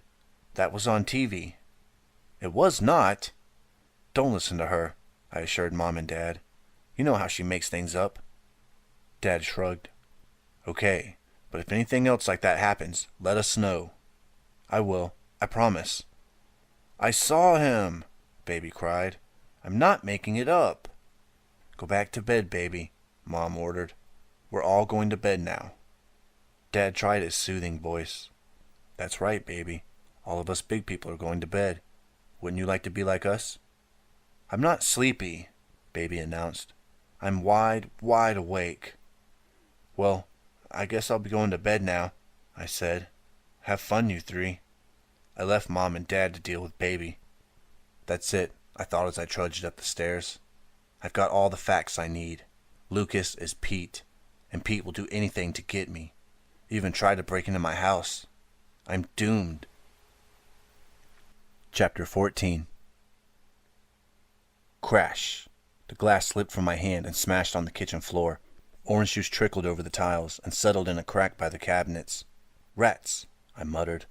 I grabbed some paper towels and swabbed at the juice. Be careful of the glass, Randy. Mom watched me, frowning. Are you feeling all right, honey? Sure. I tried to hide my face from her so she wouldn't see how nervous I felt. Saturday, the 10th of June, had arrived. I'd woken up that morning with a small, hard knot in the pit of my stomach. The knot grew bigger as the day went on. I tried to read. I tried to watch cartoons with Baby, but I couldn't sit still. I paced through the house like a caged animal. Randy, you're making me nervous, Mom said that afternoon. Why don't you run out to the store for me? I need a pound of ground beef. Run out to the store? Does she actually want me to go outside? I can't, Mom. Why not? It's a perfectly lovely day. You could use some fresh air. I really don't feel like it. She plunked some money into my palm and pushed me out the door. Go, she ordered. 1 pound of lean ground beef. Thank you. The street seemed oddly quiet for a Saturday afternoon. Usually the neighborhood is full of kids out playing or whizzing around on their bikes. Not that day. There wasn't much traffic. I saw one man mowing his lawn, but mostly I had the feeling people were holed up inside their houses, especially the kids. I imagined them sitting nervously at home, storing up their energy. They'd need it for the game tonight. No one wanted to be tagged by Pete. No one wanted to be it next year. Sarah called during dinner that evening. She almost whispered into the phone. Don't forget, the game begins just after dark. How could I forget? It's all I've been able to think about for weeks. Listen, Randy, Sarah went on. Suppose your crazy idea is right. Suppose Lucas really is Pete. All you have to do is stay away from him. He won't be able to tag you now that you know. She's right, I thought. I'll just stay away from him, and I'll be fine. I'll meet you there, I said. Great. Sarah sounded relieved. See you tonight. I returned to the table. Baby wolfed down her meatloaf. I wasn't very hungry, but I tried to swallow a few bites of potatoes. I needed my strength. I could feel Mom watching me in that worried way out the corner of her eye. Dad ate cheerfully. Big night tonight, huh? He said to me. Looking forward to it, Randy? I kept my eyes on my plate. Uh-huh. A good game of hide-and-seek. Sounds like fun to me. You'll be part of an old Shadyside tradition. Yeah. After tonight, you'll feel like a true citizen of the town, he went on. You'll bond with the other kids. It's like an initiation or something. Clearly, Dad didn't know what he was talking about. I wished he'd be quiet. Mom spoke up. It's not dangerous or anything, is it, Randy? No, I answered in a small voice. I hate lying to my mother. How could it be dangerous? It's a simple game of hide-and-seek. Relax, honey, Dad said. I'm sure there's nothing to worry about. I want to play hide-and-seek, Baby demanded. When you're older, baby, Dad told her. Your turn will come. I want to play now. Behave yourself, baby, Mom warned. You want to get sent to bed early? My name is Barbara. I set down my fork and watched Baby from across the table. It was weird to think that in a few years she'd be in my place. She gets on my nerves, but I'd hate to see her get controlled by a ghost. She doesn't bother me that much. I pushed my chair away from the table. May I be excused? You've hardly touched your dinner, Mom noted. I speared a bite of meatloaf and popped it into my mouth, just to make her happy. I'm full, I replied, chewing. I'm going upstairs to lie down for a while. As I left the kitchen, I heard Dad saying to Mom, I'm sure it's nothing, honey. She's probably nervous because she doesn't know too many other kids. Don't forget, she's the new girl at school. That's right, I thought as I trudged up the steps. I'm the new girl, and Pete likes new kids. We all gathered on the edge of the Fear Street woods. This part of Fear Street had no street lights. Clouds shifted over the half moon. Some kids carried flashlights. From a distance, the lights looked like giant eyes. My heart raced. I wandered through the crowd of kids my age, hoping to find Sarah or Chris and Carla. I peered into people's faces, searching for someone I knew. They stared back at me. Our eyes would meet for a second, then dart away. I think everyone felt as nervous as I did. No one said much. Then I saw someone I knew. Lucas. He started toward me. Stay away from me, I silently screamed. I can't let him near me. I dodged away. I tried to lose myself in the crowd. I didn't know where I would hide. But it didn't matter, as long as I avoided Lucas. Mr. Cirque, the boys' gym teacher, stood off to the side. He watched us, his face strangely grim. I wondered why he was there. Slowly, silently, more kids arrived. We hovered around, expectantly. Everyone kept an eye on Mr. Cirque, as if waiting for some kind of signal from him. At last, he waved his flashlight. We crowded around him. Mr. Cirque spoke in a low, solemn voice I'd never heard him use before. "Welcome, kids. As you know, tonight is the 10th of June, Pete's birthday. You're here to participate in an old Shadyside ritual, a game of hide and seek. Generations of Shadyside kids have played. You are following in the footsteps of your parents and grandparents. After tonight, none of you will be the same." Mr. Cirque gave a creepy mad scientist laugh. A couple kids snickered, but most didn't even smile. We listened to every word he said, more quietly and more obediently than we ever did at school. "For the majority of you, the game will be just that, a game," Mr. Cirque went on. "But for one of you, there is a great deal at stake. I think you all know what I mean." My stomach flipped. Not me. Don't let it be me. "The rules are simple. No flashlights allowed. You'll leave your flashlights here by the road. At the signal, you'll run into the woods to hide."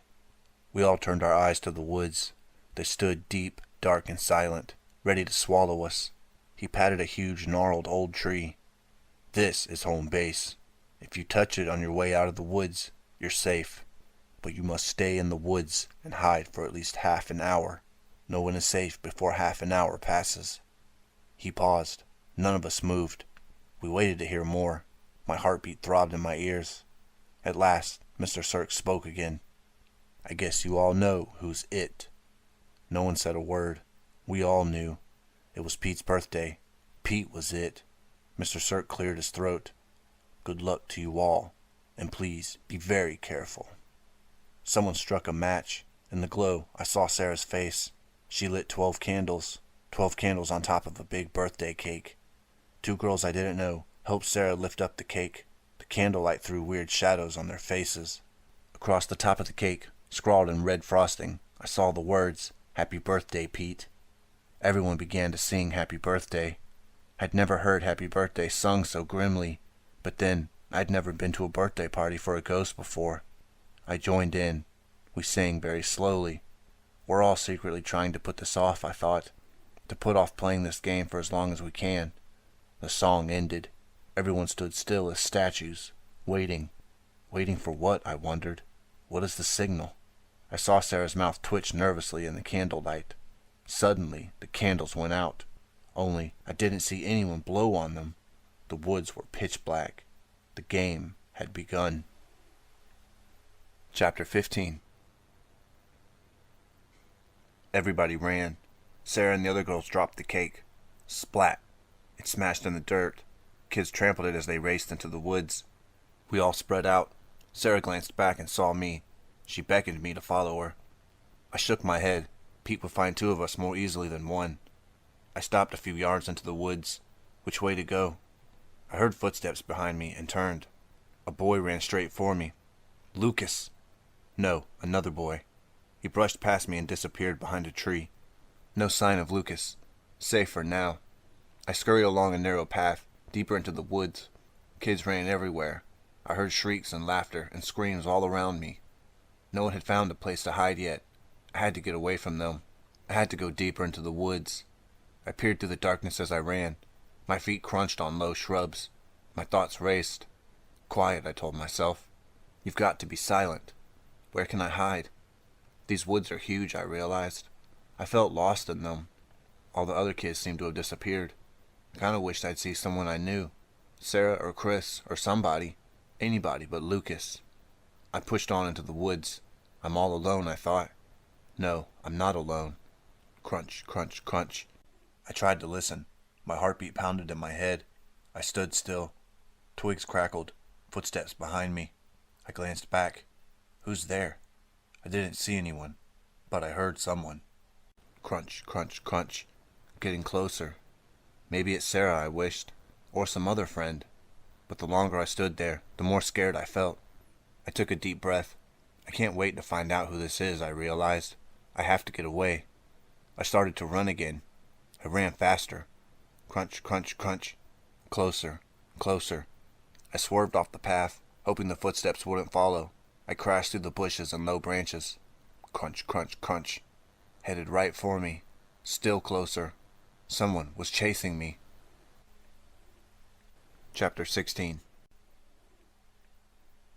I whirled around. Lucas? No, no one. The footsteps had stopped. There was no one behind me. Forget it, I told myself. Keep running. I plunged blindly through the woods. I dodged the trees in my way. Branches snapped in my face, stinging my eyes. I came to another path. I paused. Crunch, crunch, crunch. There they were again. The footsteps. I spun around. The crunching sound stopped. I strained my eyes, staring through the darkness. No one there. I wish I had a flashlight, I thought. Why aren't we allowed to have flashlights? No time to worry about it.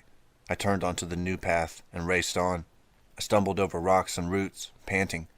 I can't run much farther, I realized. I've got to rest. The footsteps kept getting closer and closer. They'll catch up to me soon. I've got to hide. But where? Nothing around but trees. Got to hide in a tree. I grabbed the nearest branch and pulled myself up. I climbed as high as I could. The bark scraped my hands. I settled in a crook of the tree, catching my breath. I stared down. I should have picked a taller tree, I thought. Maybe then I could spot Lucas coming.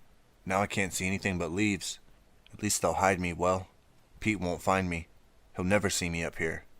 I sat for several minutes, perfectly still. Not a sound in the woods. What happened to those footsteps, I wondered. How much time has gone by? 10 minutes? 15? How will I know when half an hour has passed? I wish I had a glow-in-the-dark watch. No, Pete would see it for sure. I clung to the branch, waiting. The tree began to shake. I froze. Calm down, I told myself. It's the wind. It must be the wind. I hadn't heard any footsteps.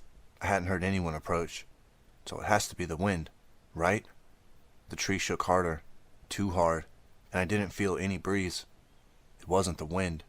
My mind raced. Stay here, stay here. I'm safe here. I must be. But all at once, I knew I wasn't safe. I knew it. I felt it. Hot breath on my neck. Someone was in the tree with me, right next to me. So close, he could touch me. Chapter 17. I was afraid to look, but I had to. I twisted my head around. A boy. A boy sat beside me in the darkness. Not Lucas. David. Blonde David in a white t-shirt. It was easy to see his pale hair and pale shirt in the faint moonlight. I started to breathe again.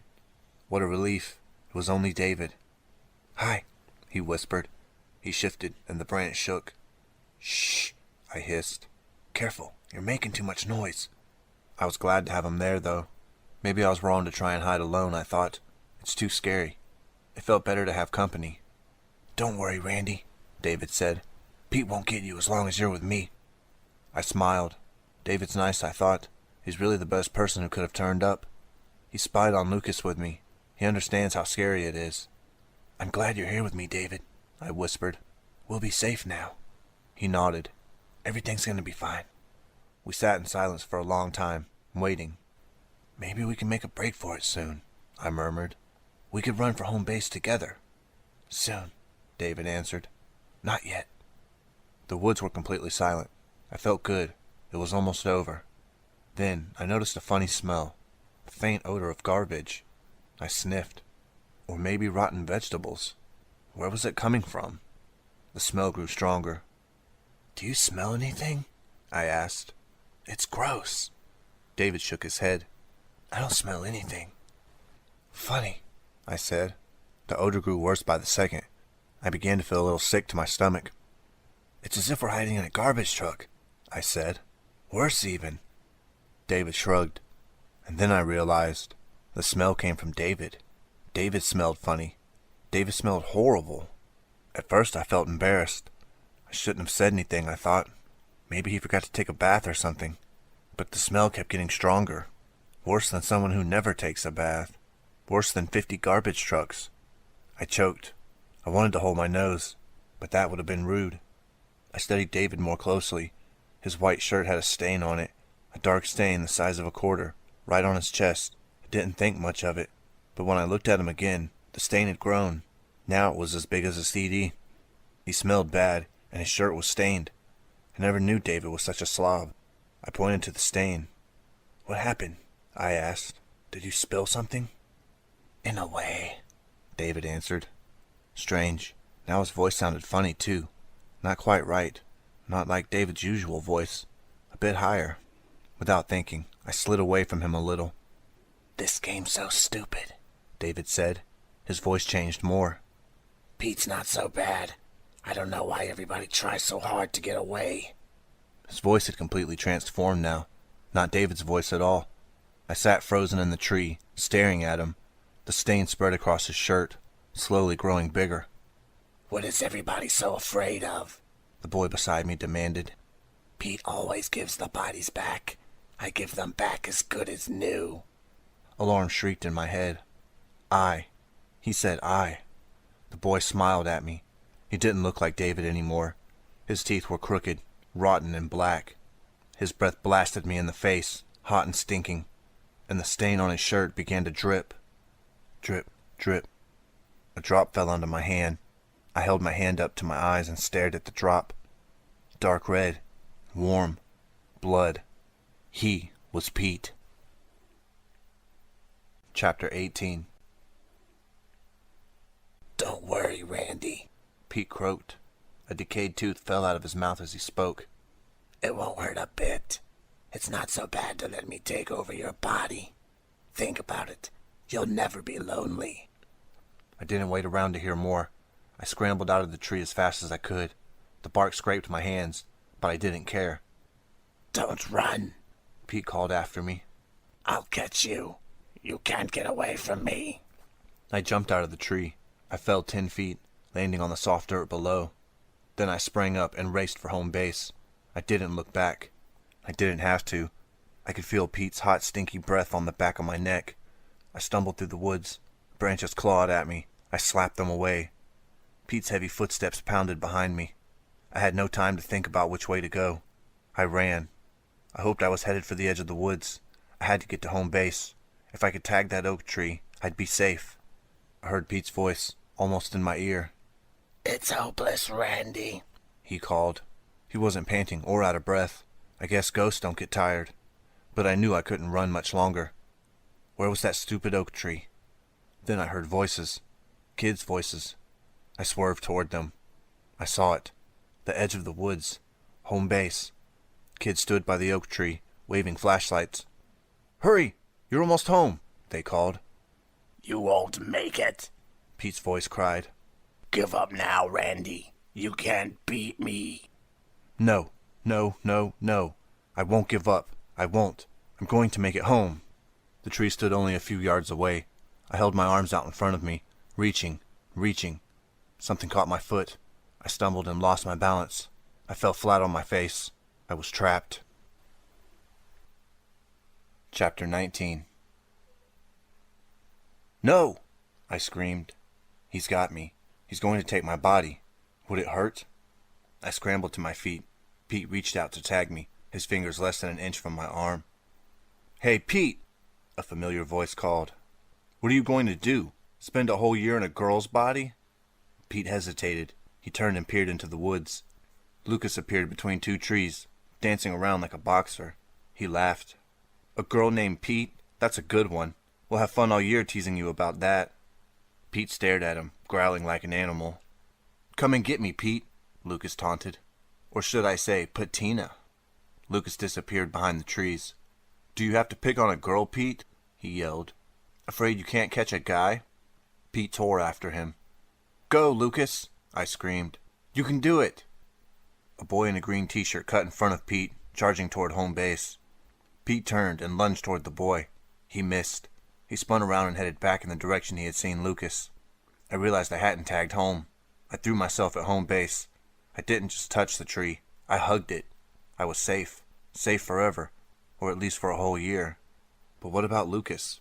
I stared around the woods, searching for him. I heard someone crashing through the bushes. Did Pete catch Lucas? Or had Lucas found a new place to hide?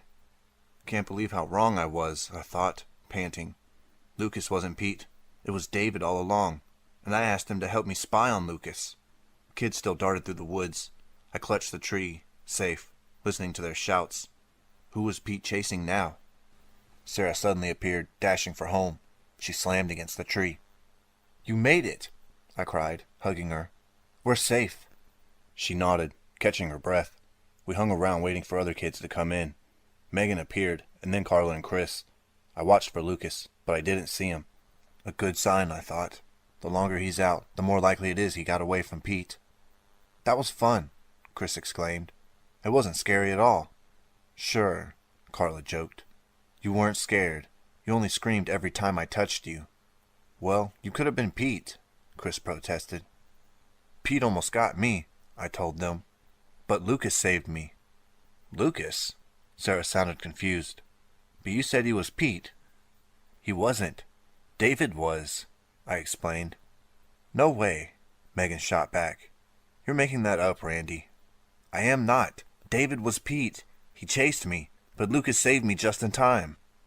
"I'm sure David was just having fun with you," Megan insisted. "He's not Pete." "He is." Why wouldn't they believe me? Sarah rolled her eyes, and the other girls giggled. "Ask David. He'll tell you," I demanded. We glanced around, but there was no sign of David. "You'll call him tonight and get him to go along with your story," Megan said. "You'll see," I told them. "Monday morning, David will come into school with gray hair or something. Then you'll believe me." "I'll believe you got him to dye his hair somehow. That's what I'll believe," Carla teased. More kids sprinted out of the woods and tagged the tree. They milled around with their flashlights, talking and laughing. Mr. Cirque blew a whistle. "Game over," he announced. "Until this time next year." Everyone clapped and cheered. We were all so happy the game was over. Kids started to wander away in groups of 2s and 3s. "Has anyone seen Lucas?" I asked. "I saw Lucas as I was running for home," Chris answered. "Was he all right?" I asked her. Chris shrugged. "He looked fine to me." "He probably tagged home while we were talking and then left," Sarah suggested. Good, I thought. Lucas is okay. Maybe Pete couldn't catch anyone this year. I've got to go apologize to Lucas, I decided, and thank him, and explain why I avoided him all this time. More kids headed out of the woods. People waved their flashlights. "See you next year, Pete."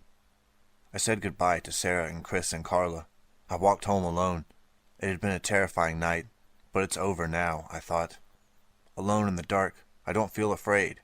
I don't feel afraid of anything anymore. I felt so happy. No more Pete. On Monday morning, I strolled through the halls, keeping an eye out for Lucas. I didn't find him, so I went to class. "I hope you and David got your story straight," Megan teased. "He'll back me up," I insisted. "You'll see." But David never showed up. The first bell rang, and Miss Hartman closed the door. David's seat was empty. Where was he? A boy whispered something to Megan. She passed it along to me. "Somebody heard David had to go to the hospital," she whispered. "Do you think?" I nodded. Poor David. Sarah and I passed the baseball field after school that day.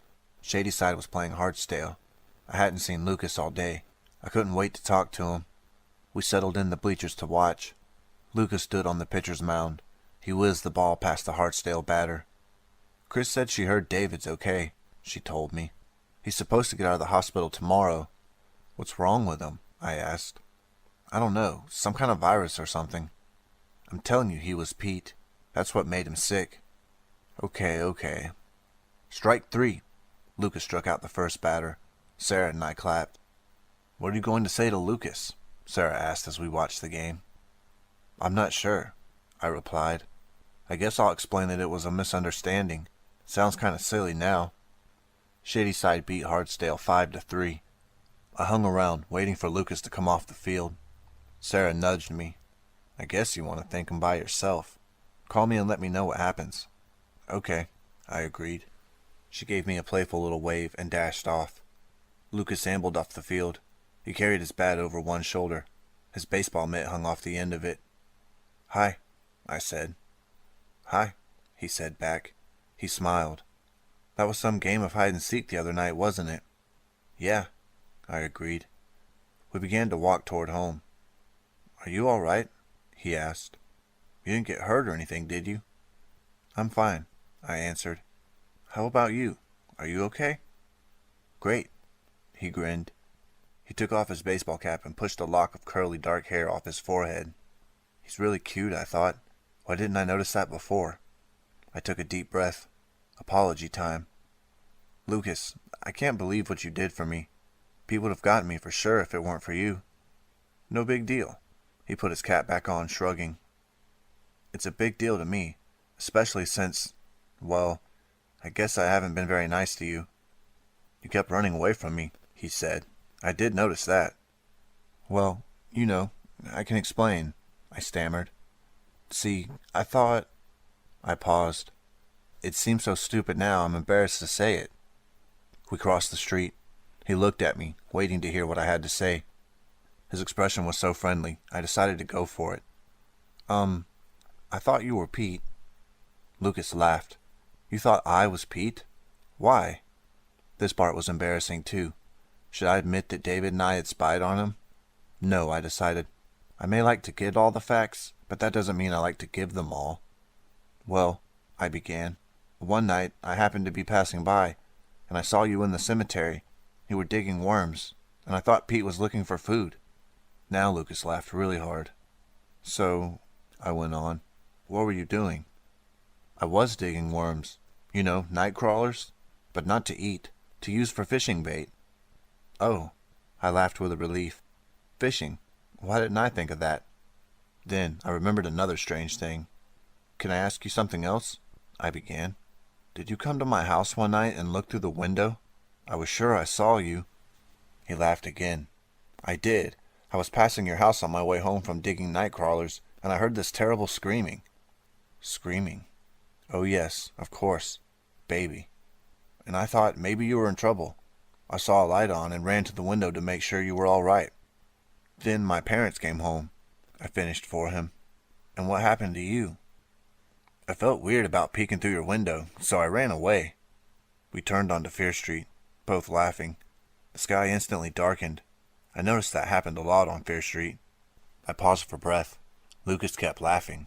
He laughed harder and harder. His laughter began to sound weird to me.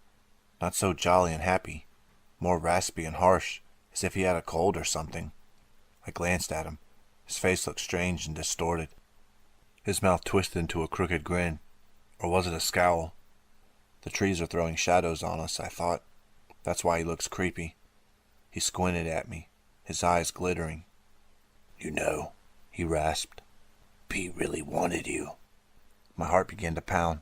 There was no reason to be afraid of Lucas now, I ordered myself. You got away from him. Lucas's voice sounded angry. That wasn't supposed to happen. What?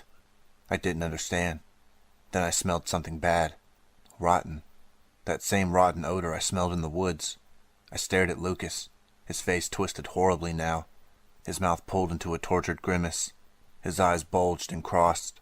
The skin on his cheeks tightened over the bones. He opened his grotesque mouth to speak.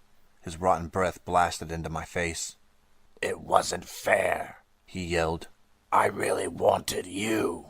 He grabbed me. No, I screamed. Pete. Chapter 20.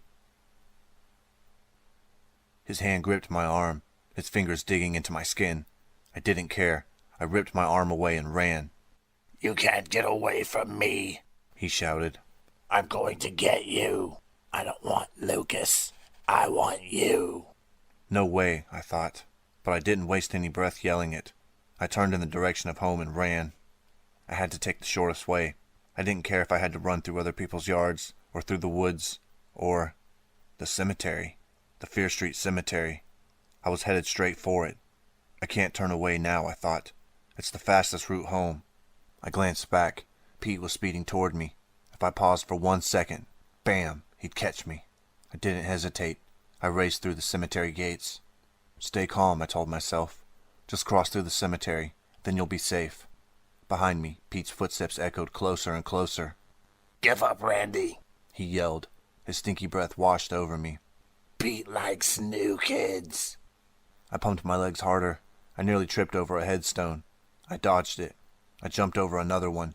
I trampled over the graves, crushing old dead flowers underfoot. Then a hand reached up out of a grave, and grabbed my ankle. Chapter 21. I wrenched my ankle free. I glanced back. There was no ghostly hand, just a vine of ivy straggling across the path. And pounding closer, Pete's heavy steps. I jumped to my feet and started running again. Don't worry about the graveyard, I scolded myself. Don't worry about the ghosts. There are no ghosts. Except Pete, and that see-through girl standing in front of me. What? See-through girl? She opened her mouth and blasted me with icy breath. Home base is the other way, she shrieked. I stopped dead. A ghost girl. I started to run around, but the other way led to Pete. Trapped. And then I heard them. The sounds that had been haunting me at night. Ollie, ollie, oxen free. Childish voices shrieked all around me. Ready or not, here I come.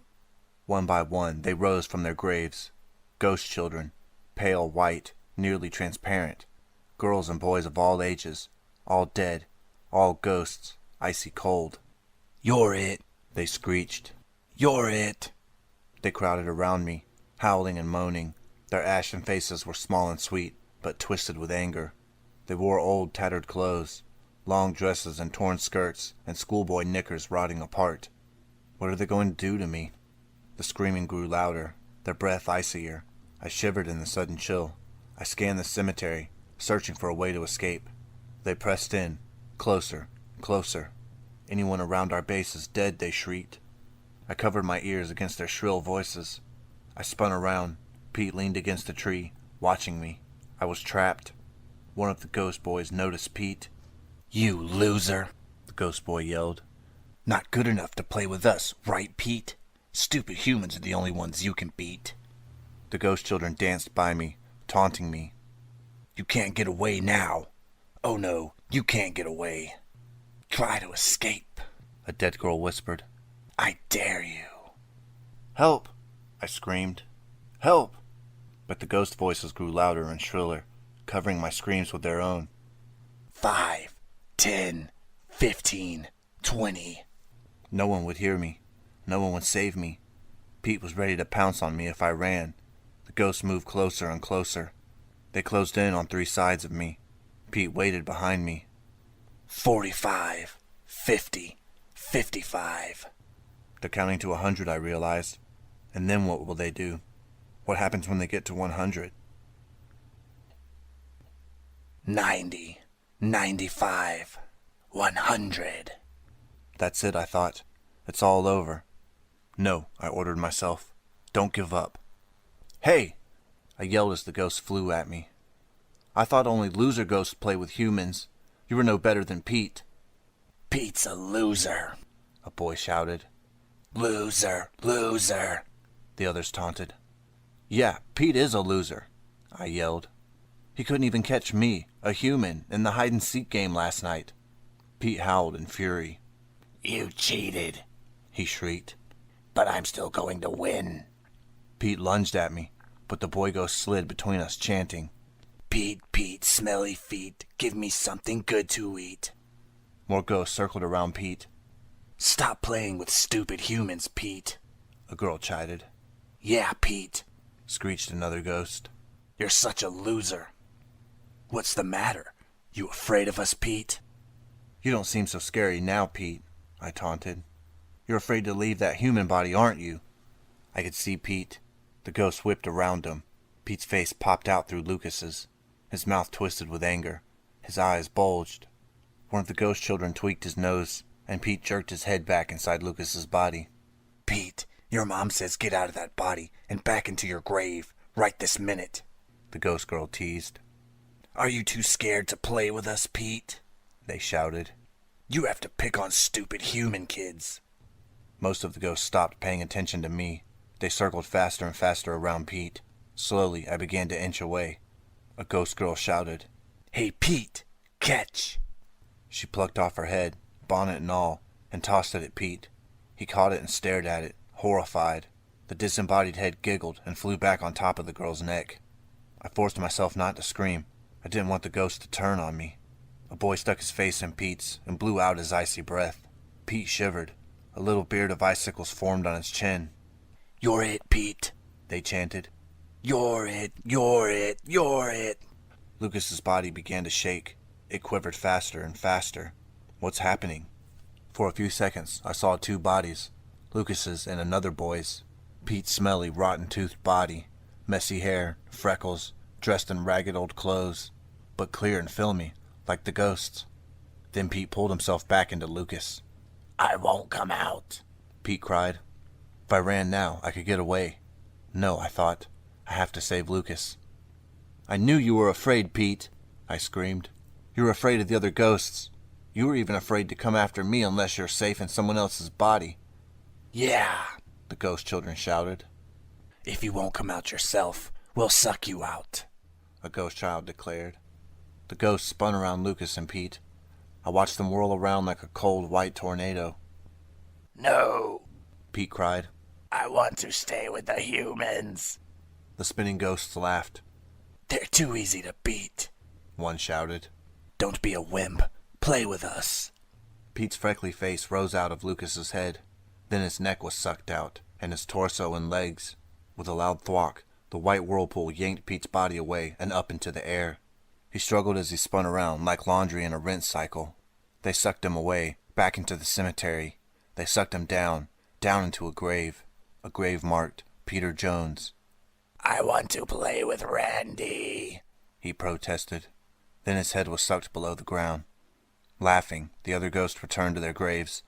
I thought I heard one of them say, Pete's a spoiled brat. He wants to be it all the time. Chapter 22. The icy wind died. Lucas and I found ourselves standing alone in the silent graveyard. No sign of ghosts. No sign of Pete. It was as if nothing had happened, except to Lucas. I stared at him. His face had turned pale, almost green. But was he really Lucas again, or still Pete? I sniffed him warily. No bad smell. He was his old Lucas self again. Are you okay? I asked. He patted his hair, trying to make it go back down to normal. I'm okay, I guess, he replied. Whew. Thanks for saving me from Pete. I owed you one, I told him. I scanned the graveyard once more. All of the ghosts were gone. And Pete, too. Let's get out of here, I suggested. Lucas took my hand. We walked out of the cemetery on shaky legs. You know, hide and seek is a real baby game, he said. Yeah, I agreed. We're way too old for it. We sure are, Lucas declared. I'm never playing hide and seek again. Me neither. And I never did.